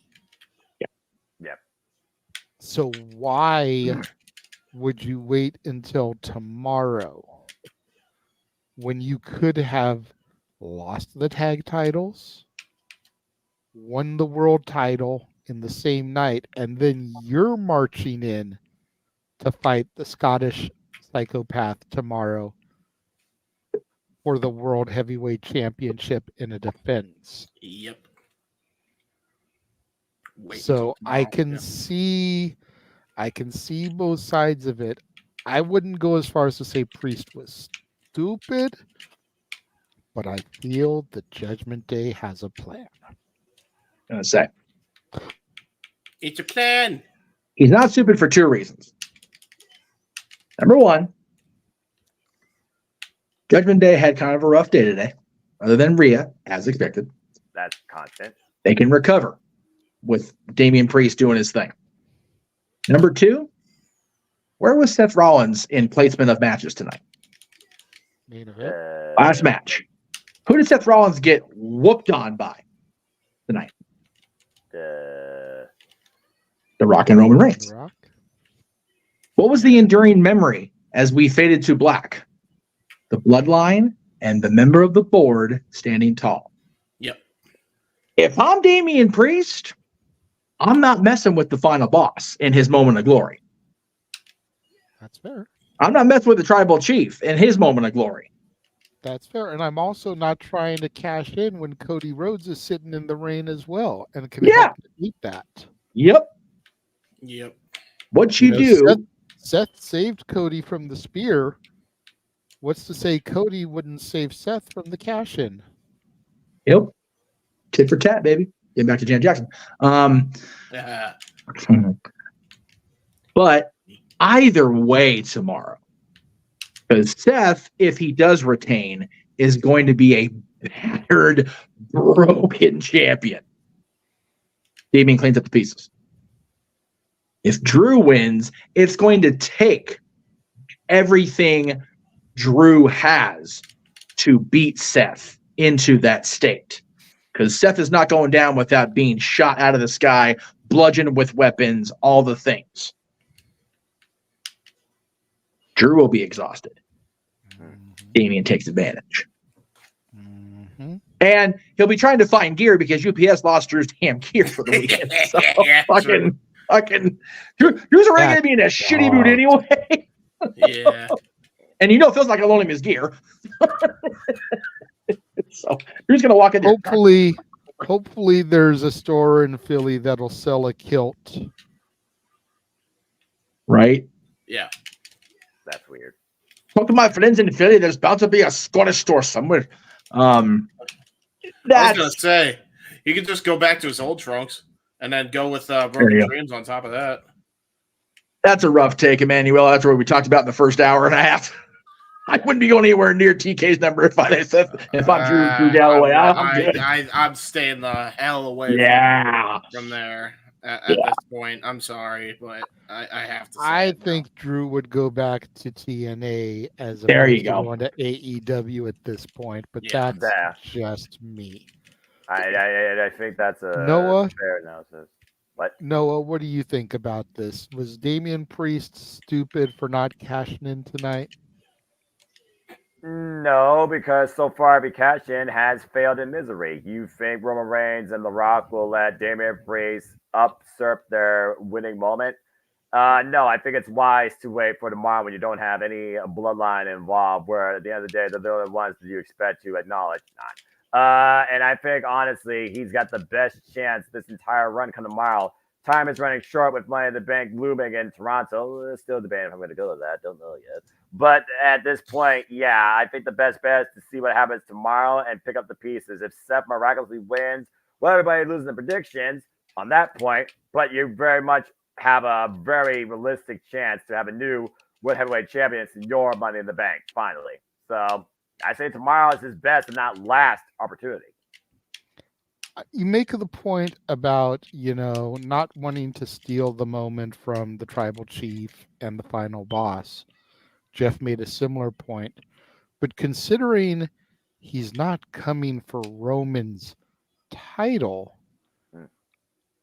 you telling me that you couldn't envision Rock and Roman on the entrance ramp watching this all unfold and laughing their asses off that not only did they just defeat Cody Rhodes and Seth Rollins, and now it's Bloodline Rules tomorrow, but now Seth Rollins isn't even walking in with the belt. He lost that too. I could see Rock and Roman on the entryway just doubled over in hysterics laughing at Seth. So you and Emmanuel together kind of made my point for me, but I'll go ahead and say it. Yeah. Think about it this way. Rocky warned Seth if he got involved, he would use everything in his power to make sure that title goes away. Right? Yeah. I don't think Rock or Roman or anybody cares one or the other about Drew McIntyre. Drew's made it clear he's not a fan of the bloodline. Yeah. So whatever. Yeah. Whoever wins tomorrow. If I recall my WWE television in the last year well enough, there was an alliance between the Bloodline and the Judgment Day at one point. There is. Yeah. Just trying to remember that. Imperium. I also remember much more vividly, because it was only a night ago, Paul putting Rhea Ripley over like friggin' Rover about getting to work with her on the regular. Bloodline rules for the WWE Championship, absolutely. The Rock will do everything in his power to make sure that title goes away. Whoever wins the world title match Damien and Judgment Day walk out there with The Rock at their side. Bloodline rules, Money in the Bank cash in. Oops. Could happen. Bye-bye world title. Just like The Rock promised. It's fair. Or maybe they're trying to. They could do a swerve and pretend that they have their back, and maybe instead of cashing in on Seth or Cody, this is a long one, right? This is a long stretch. But what if he cashed in on The Rock's title? It's the People's World Championship. It's a world title. If it had been presented by Ali's wife, maybe. But it depends on what it's actually for, though. The People's Championship is pretty much the exact same as the FTW title. Yeah. Right. It's non-recognized. Right. That is a special presentation. Yeah. Still could happen. We don't know. It's an interesting idea. It is. From a man who's great at fantasy booking. Yes. I just don't see it. Yeah. I mean, that would be a hell of a way to get that. Like, Well, now you don't have any of the titles.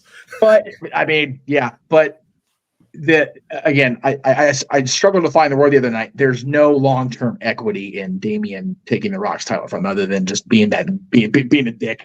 Because at the end of the day, the Rock's title doesn't matter. Right. Yeah, exactly.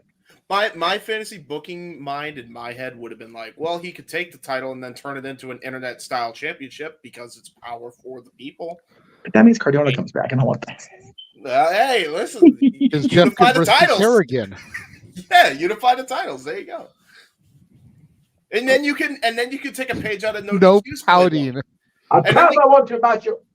I can No, it's my show. Turn around. My network, I pout. It's your channel. It's my show. Stop pouting. Listen, we can do what No DQ did before and call it the interactive title. No, we're not taking more No DQ. No.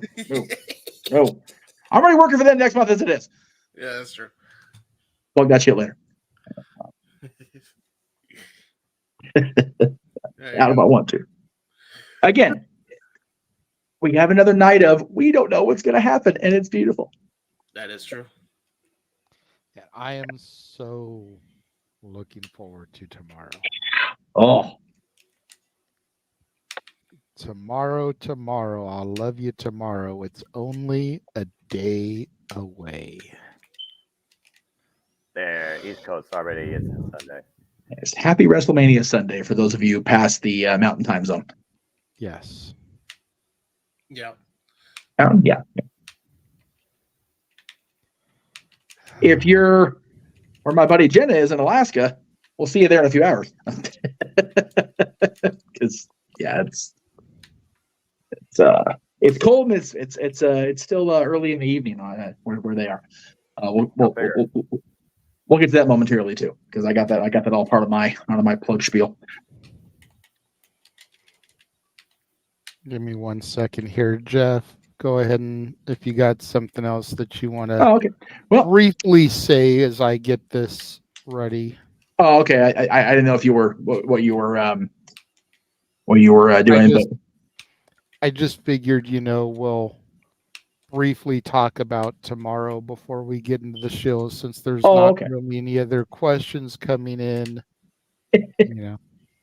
What's everybody's favorite musical in the room? Yeah, that's a good one. I like that. That's a good one. Yankee Doodle Dandy. What is it? Yankee Doodle Dandy. There you go. Good choice. I knew that right. I don't really do musicals, so I'm kind of like on the front of movies. I don't really watch musicals, so I can't really comment on this. All right, it's from the top tier. That is correct. I have a lot. Movie musical is Grease by a lot. Not Rocky Horror? No. Only because I watched it or performed it every week for 3 years, and I'm like, I'm over it. I'm good. Thanks. Yeah, true. It's a lot. So Disney-wise, if we're talking about the animated movies, then yeah, Mary Poppins, Lion King, all those are there. But I was going outside the bubble. I try every once in a while to do that. Yeah. So my favorite musical as far as a play, Mary Poppins is up there, and my niece is going to be performing in it next week, and I'm pissed at myself I can't be there. It translated very well from Disney, the combination of Disney and Travers' original work to a stage production. Very well done. Lion King also, as a stage presentation. But my favorite one, my two favorite ones. One is one that he detests, and I'm going to piss him off for saying it, but the Phantom of the Opera was fucking amazing live when I saw it. And the other one was Wicked. Wicked was so good, and I hope to God they don't butcher it when they do the movie version, because I will cut a bitch.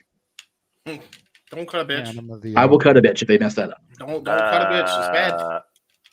Wizard of Oz is also a movie musical. It's fucking beautiful. Sitting in the couch, I can't turn around. You over here talking about Phantom of the Opera. You know what? I understand that the original horror classic with Chaney Sr. is a masterpiece. And it's the same, very basically the same story. But as great as the horror versions have been, the musical by Andrew Lloyd Webber is a thing of freaking beauty, and I am able to separate it. And I love them both. So I know. But seeing that as a stage production in person with all the bells and whistles at the Pantages, which is one of the best theaters in the world, was such an enjoyable experience for me. Grease also on stage was awesome, just because I got to meet one of all the stars, but I got to take my girl to meet Taylor Hicks from American Idol, who was playing in that production. So that was a cool show too. That is fair. Yeah, but Disney, All Mary right. Poppins, Lion King, without a doubt. Tomorrow. Let's freaking go. This is supposedly going to be our kickoff tomorrow. Oh. If the rumored reports about match order are correct. And again, I say rumored reports. Yeah. But to be fair, I do believe that what was put for tonight ended up being accurate. Mm-hmm. We had Rhea versus Becky. We had the tag ladder match. We had Ray and Dragon Lee versus Santos and Dom. Then we had Jay and Jimmy. Then we had the women, Sammy Gunther, and the main event. That was accurate. Yep. So, assuming everything holds true, this is how we're kicking the night off, gentlemen. Seth freaking Rollins defending the title against the Scottish psychopath, Drew McIntyre. And we don't slow down from there, because from there we get extreme. And we move into a Philadelphia street fight as Bobby Lashley and the Street Profits take on the Final Testament. Mm-hmm. Yeah, the Pride with the thing in the middle. There you go. It's good stuff. I like that. I have not seen them called the Pride on WWE TV yet. As far as I'm concerned, that's a fan-made name. Yep. Also profiling, that's wrong. No, what's profiling is the fact that this match is sponsored by Snoop Dogg's Gin and Juice. Yeah. Rolling down the street. Wrong guy to be doing that. That is profiling. Yeah. That's profiling.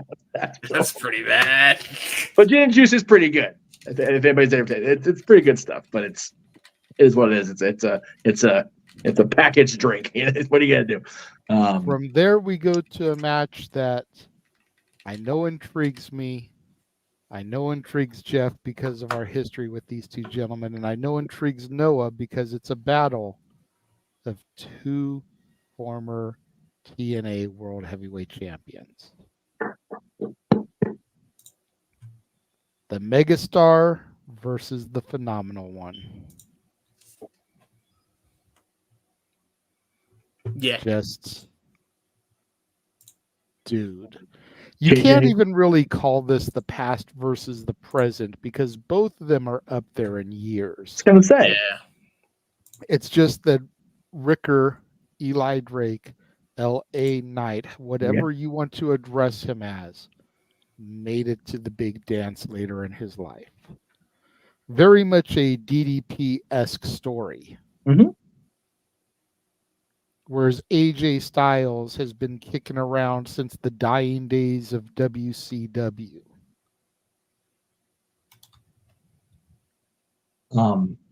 This is our indie fandom prior to stopping at 10 and regular colliding, dude. Yeah. PWG versus Marquez era. That's For what real. it comes down to, man. For real. I mean, granted, AJ was in TNA at that time, but Yes. former Pro Wrestling Guerrilla world champion, the phenomenal AJ Styles, versus former championship wrestling from Hollywood superstar Shawn Ricker. Just beautiful, insanity. Man. Just amazing. I see you, Emmanuel. I will get to you as soon as I'm done running this down. Then we have this.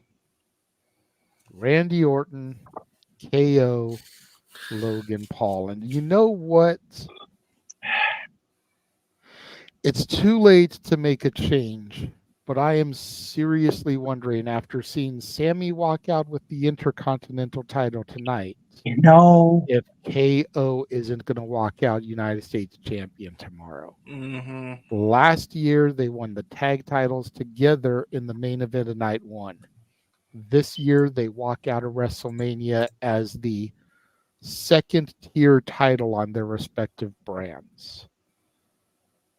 That's beautiful. Just saying. And we saw KO right before Sammy went through the curtain, like,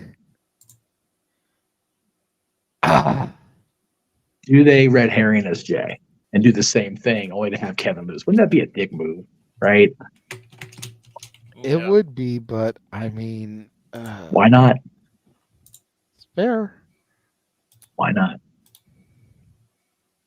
And Noah, I'm going to let you take this one because women's wrestling. And damn respect to the Royal Rumble winner, Bayley, looking to claim finally her first real WrestleMania moment, unlike what she basically was able to achieve back at WrestleMania 33. We don't talk about the year that no one wants to talk about. And also, again, Royal Rumble winner, not even on the marquee, not even on the poster, underrated supporting act of WWE for the better part of insert how long plus here. And taking on Io Sky, daughter of Stardom, leader of Damage Control, looking to lead by example, but it's Damage Control, damage beyond all belief. But with Julia on the helm, I gotta wonder, this is definitely going to change things in perspective, but Bayley deserves this. Might be her last chance, might be her only one, damn it. But damn it, she deserves this. I really am pulling for Bayley for the WWE Women's Championship. Yeah. And I'm going to correct you briefly because unfortunately I can't find an image of it, but they redid the poster. And if you watch the Impulsive podcast, you'll see the new posters behind Triple H as he's being interviewed by Logan. They added Bayley to the newer poster because of the backlash of keeping her off of it. Good. That's respect. Good. Either way, Bayley for the win. I mean, again, Bayley, Royal Rumble winner this year, women's Royal Rumble winner. She's done everything in WWE. And after bringing Damage Control to the dance in the first place, Io Sky is lucky to even be champion despite her resume prior to WWE. It's time for Bayley to put Io Sky on notice exactly who she is, even if the genius of the sky looks to be the one to ascend to higher heights. I think she falls come tonight. And then our main event. Finish your story, damn it! I can't even scream. That's how tired I am. After seeing what we saw tonight, after knowing the rules for tomorrow, Does Cody go from undesirable to undeniable? Or does the new reign of terror continue on his way to eclipsing Hogan with roughly 160 days left to go? That's not an exact number. It's a rough number. To hell with records. Enough of the freaking madness. The fact that this freaking man. 159 is the I day don't count. care if it's 9.5 days and 2 moons and sunlights, damn it. I've had enough of this shit. The fact that this man actually been going this long, and I honor the fact that he's been on medicine because he still faces the capital C to this day that's claimed many a man that were unable to face it. Cody Rhodes deserves this win. Damn it! James? I'm not convinced until I see it for myself. I mean, that's fair. I mean, I was telling Natalie, who's gone back home because she needs to get some practice in for Mary Poppins. She won't be here tomorrow, unfortunately. But I was telling Natalie as we were walking from the car to the apartment about the passionate speech that I gave on Simply Predicting Noah, where I made all of the analogies. You know, Babe Ruth is stepping up to the plate. Do you bet against him hitting a home run? When Wayne Gretzky touches the ice, do you bet against him scoring a goal? When Tom Brady steps on the gridiron, do you bet against him throwing a touchdown pass? Kobe Bryant steps onto the court. Do you bet against him scoring a bucket? When Ali steps in the ring, do you bet against him losing? Why are you going to bet against Roman Reigns? Until that belt comes off of his shoulder, you can't bet against him. I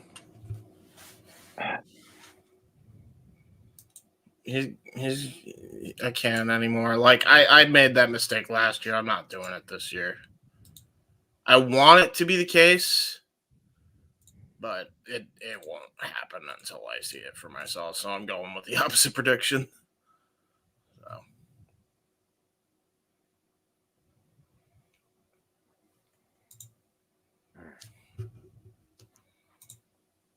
I'm going to put an image in the. Oh, good. Sorry. Go ahead. No, go ahead. I was going to address the super chat. I'm putting an image in the studio. Do not post it. We will talk about it off air. Okay.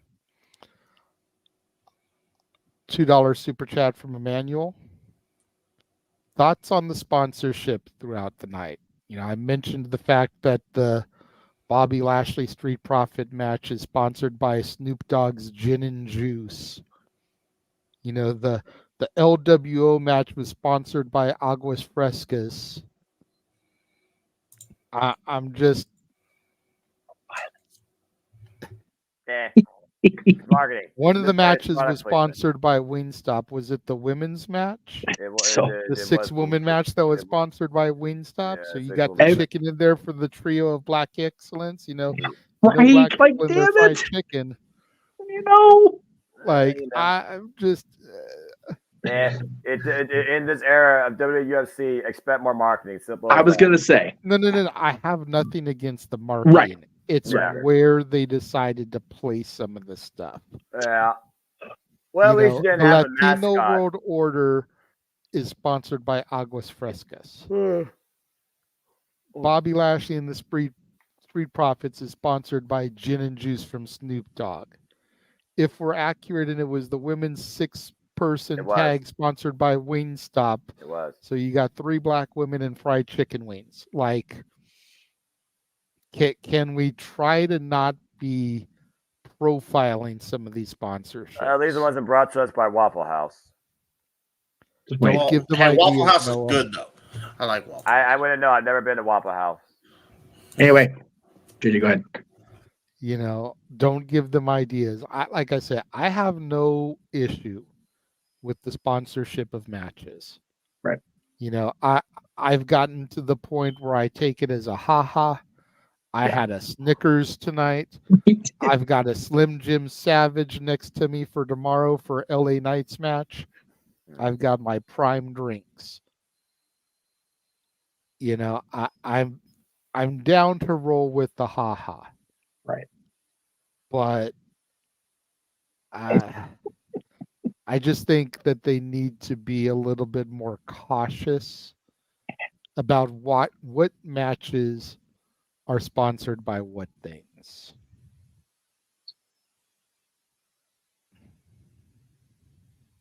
The vodka, which is basically freaking what do they call it? Stuff that cauterizes wounds. The hydrochloric. Really clear stuff. Not rubbing alcohol, but rubbing alcohol. Yeah, but there's another thing like that. Hydroforcin, don't know. Yeah, whatever it is. Vodka sponsoring a match that's going to require injury control. It's all there. It's all there in the wrong place at the wrong time. So we're going to see a lot of it because of the merger with UFC. Emmanuel saying it's been a long night, thus the lack of questions. Thank you, gentlemen, for providing us with almost 10 hours of stream. It's not said enough. Thank you for taking your time to enjoy calling these matches. Emmanuel, things like this are why you and your sister are the MVPs of our fan base. We appreciate the appreciation. Yep. Amen to that.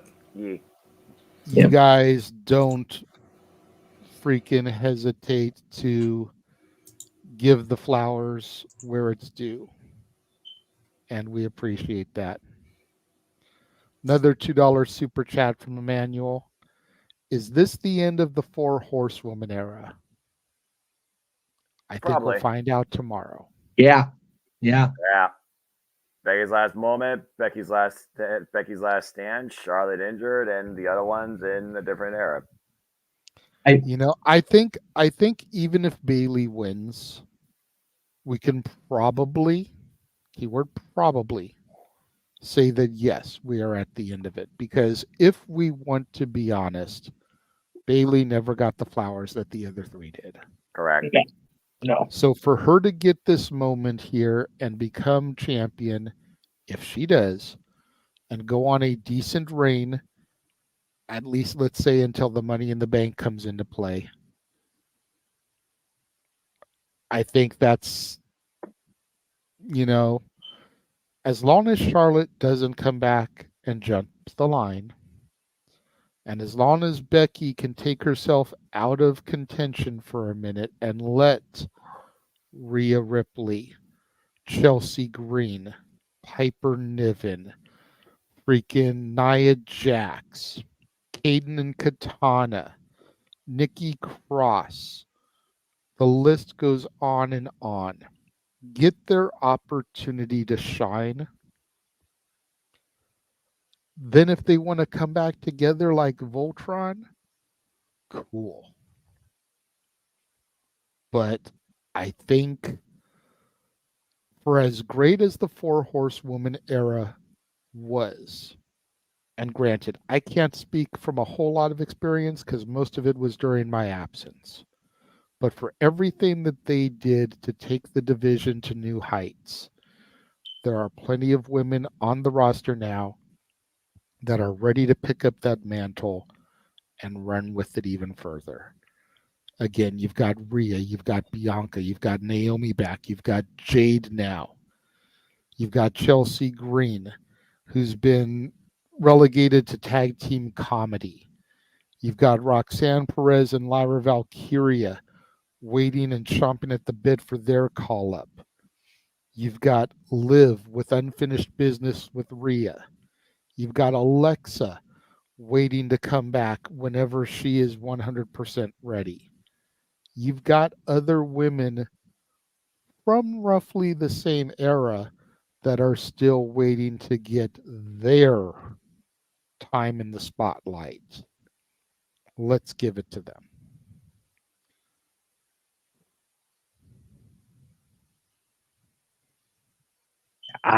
Even if Charlotte returns strong, figure Becky's looking like it's done.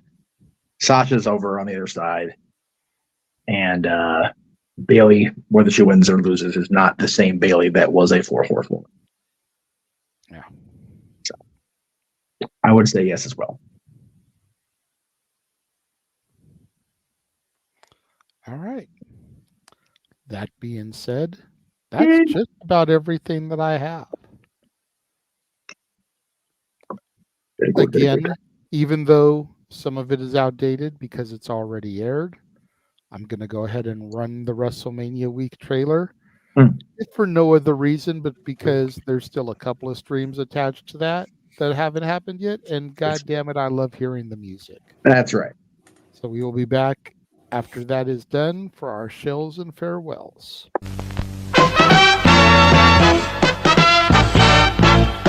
And now, preview time.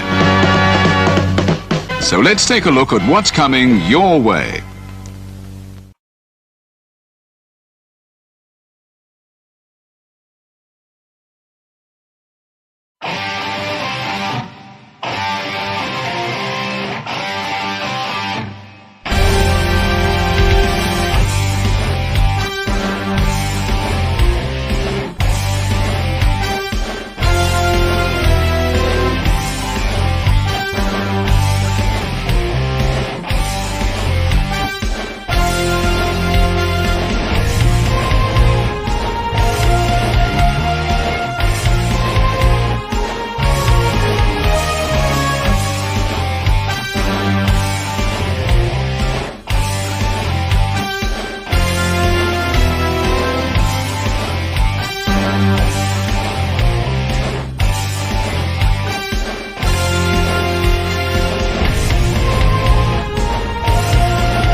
We are back.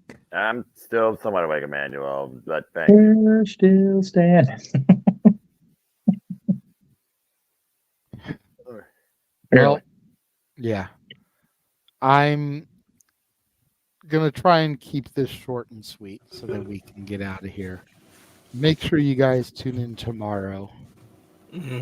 7 a.m. Pacific time. 10 a.m. Eastern time. As James and I host our coverage of the Slammy Awards. Yes, sir. Yes, sir. Jeff, may or may not be on screen for that one. It just kind of depends. He's more than welcome, of course. It'll basically be like our Hall of Fame coverage. Yeah. You know, it's not like we're doing major calls or commentary or anything. And then, of course, the festivities continue. 2 o'clock Pacific, 5 o'clock Eastern for night 2 of WrestleMania. We will then be back immediately following Meech's musings. So 5 o'clock Pacific, 8 o'clock Eastern on Monday for the Raw after Mania. And then we get a couple days to rest before we have to be back at it again for the Windy City Riot, 4 o'clock p.m. Pacific, 7 o'clock Eastern, Friday, April 12th. And AEW Collision Battle of the Belts, Saturday, April 13th, kicking off at 5 p.m. Pacific, 8 o'clock Eastern, followed by, of course, Open Mic Night, the Saturday night shenanigans that you all know and love. No sleep for dun, dun, dun. Foster! Everybody. Anything that you would like to really promote? I know you had a couple of your shows go up these last couple of days. One went up this morning. Yes. So, episode the first graphic, if it's there, you could just get rid of the one that says J side 1. That's all. I don't know if that's in there still. Yeah, you can just get rid of it. Just go ahead and talk about them. Oh shoot, I keep forgetting I'm on here. Okay, first time you find me here. Go find me. Do the thing because it's too late to do the full thing. And then I talked about Punk in more detail. We did a whole 3-hour podcast about it, me and my friend Ryan. So it was covered. It was covered. Uh-oh. Wait a minute. We have somebody in. JJ. Somebody has arrived. I was going to say finish your show first, but... that's fair. I'll finish my show. But yeah, not the right one. But yeah, do that. Go and check that out. It's episode 14. It's up there now. Because of the impromptu podcast that I don't really think I'd have to do, which is covering that situation. Apparently, that might not be the only time I cover it. Unfortunately, because news just dropped, but we'll leave that where it is. It's not as bad as you think. Just keep going. Okay. The legacy of the Dragon Ball creator and artist Akira Toriyama and the Will Smith Done with Jada podcast will now be postponed a week, and it will be a double upload week for the favorite side of things. So be on the lookout for that, and check out my uncle's documentaries, trailers. Check it out. Scan the QR codes 1 and 2. There you go. Woo. Scan the QR codes. Scan the QR codes right now. I have no friends. Greatest commercials ever. I don't give a shit. They were very good. Oh, I heard it. Teleporting in via the Morphin Grid. Datilla is here. I came to back up Noah, but I don't think he needs my help anymore. He going night-nights. Noah! What? Oh, Jesus. Hi. I'll be played by Noah. Noah, do you want to just do your plugs now? But I feel bad. Go to bed, bro. Seriously, dude. We need you tomorrow. Noah, you are dismissed. We will see you for watch-along coverage tomorrow. Okay, bye. And Fox 916. 5 o'clock and 6 o'clock Eastern, we will see you. Right. Yeah, 6 p.m. Eastern Standard Time. I'll be back tomorrow night. Yeah, if people want to follow me and Fox 916, I've been up for 17 hours. I extremely apologize, but God bless you folks. Enjoy life, enjoy wrestling. Goodbye and good night. Good night, sir. There you go. And there's his little graphic, people. It's right there. Subscribe and follow. James, get out of there. All right. I figured since he nope. Back your hand away. Nope.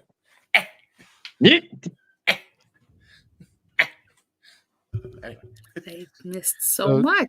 You guys are just in time for us to be doing our plugs and getting out of here. Yes. It's been a long day for everybody. So we kind of tried to keep it to a shorter show today figure we can talk about some things tomorrow. Yes. So James just did his plugs. We did a plugs for the watch-alongs. Go ahead and tell everybody where you can be found before You can Jeff follow- begins his shills. Yes. You can follow me. You can find me on Rangers of Wrestling /YouTube.com. I go live every Monday, Wednesday, Friday. And for all things TNA, you can find me on Body Slam every Thursday. Now, I know I'm supposed to do NXT today, but stuff happened. I only saw like 3 matches, so that should be that review should be out. That review will be happen tomorrow before WrestleMania night 2. Yes. And just to make JJ happy. You see, he can't make me happy, but I could make him happy. We're gonna be doing not a simulcast, but I'll be joining Josh on A Plus Hero Report to talk NXT just after Stand and Deliver, but not on a weekly basis. So enjoy it while you can. Yeah, that's right. That's right. We need more Datella covering NXT. I'm gonna make you guys Just like JJ covers Impact on a weekly basis. We need does. Datella covering NXT on a weekly basis. Damn it. Yes. I'm gonna make a Patreon and make you guys pay for it if you want those NXT reviews. Okay. Please make the money. Emmanuel says, "How do I feel about that agua fresca?" I mean, it wasn't even legit agua fresca. That was Minute Maid agua fresca. Unless the mom and pop make agua fresca, that's agua fresca. That's right. Get your ass in Union Station and go to the grocery. That's some agua fresca down there. God damn it. That's funnier than shit. So glad I only know Aquafino. What are we talking about? I kept thinking You know what? about that whole. He's gone now. Damn it, James, you fucking idiot. I know. Sorry. They see James on here. He be writing.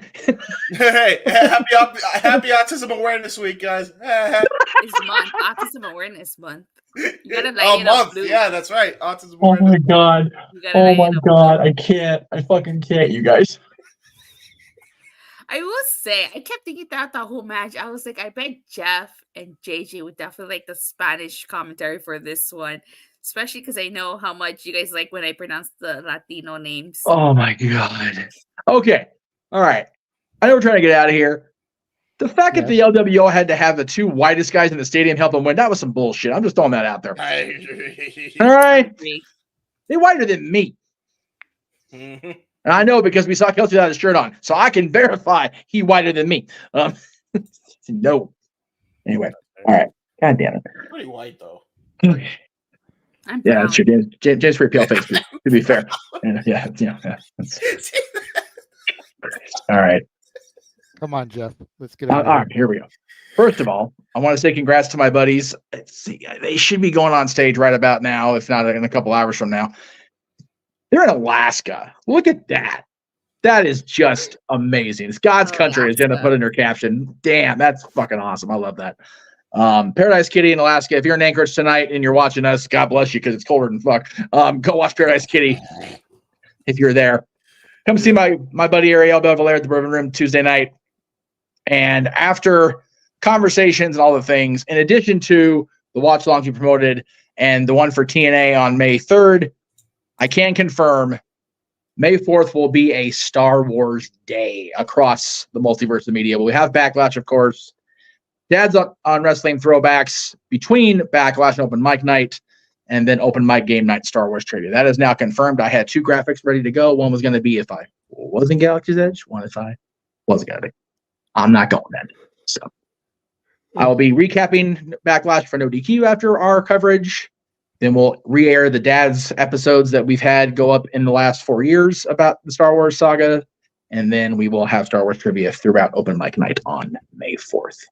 So just a little bit of a teaser for May because I did have it confirmed what my status would be for that day. Okay. That was it. Right. Meech's Musings will be back on Monday like we talked about, but I have no idea what I'm going to talk about yet because we haven't had WrestleMania finished yet. That's fair.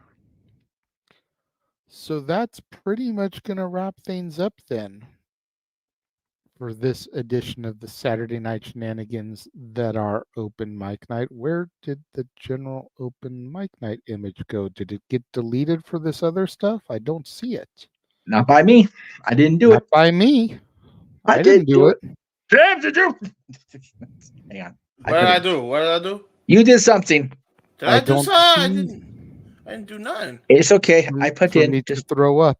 I put in. Here come. No, that's the wrong one. Piss on that shit. Don't show that one. Oh no! I'm sorry. Damn it. No, it's not your fault. It may have been me, but I don't think it was me. I didn't touch nothing. I was on Twitter. Well, blame me for that then. That's what you get for being on Twitter. Yes, Emmanuel, we will have a discussion point like we did with the CM Punk thing. Yeah. Night tomorrow after WrestleMania. We will also allow you guys to get some questions in. Like I said, I'm keeping tomorrow to 2 hours, so there it is. It will be a short and sweet. Okay. It'll be a short and sweet episode tomorrow, but And it's as easy as 1, 2, 3. yes. But until then, for the very tired simple man who had to bow out early because he was falling asleep on the air, for the He-Man James Hebert, for Datilla, for the man whose name is on the marquee, Jeff Meacham, I am the Renegade of Wrestling, JJ Williams. Thank you guys for tuning into the Saturday Night Shenanigans that are Open Mic Night. We will see you guys tomorrow for our coverage of the Slammies and Night 2 of WrestleMania. Have a good evening. The Jeff Meacham Network's Multiverse of Media. For over 15 years, the recognized symbol of excellence and the standard bearer in coverage of sports and entertainment.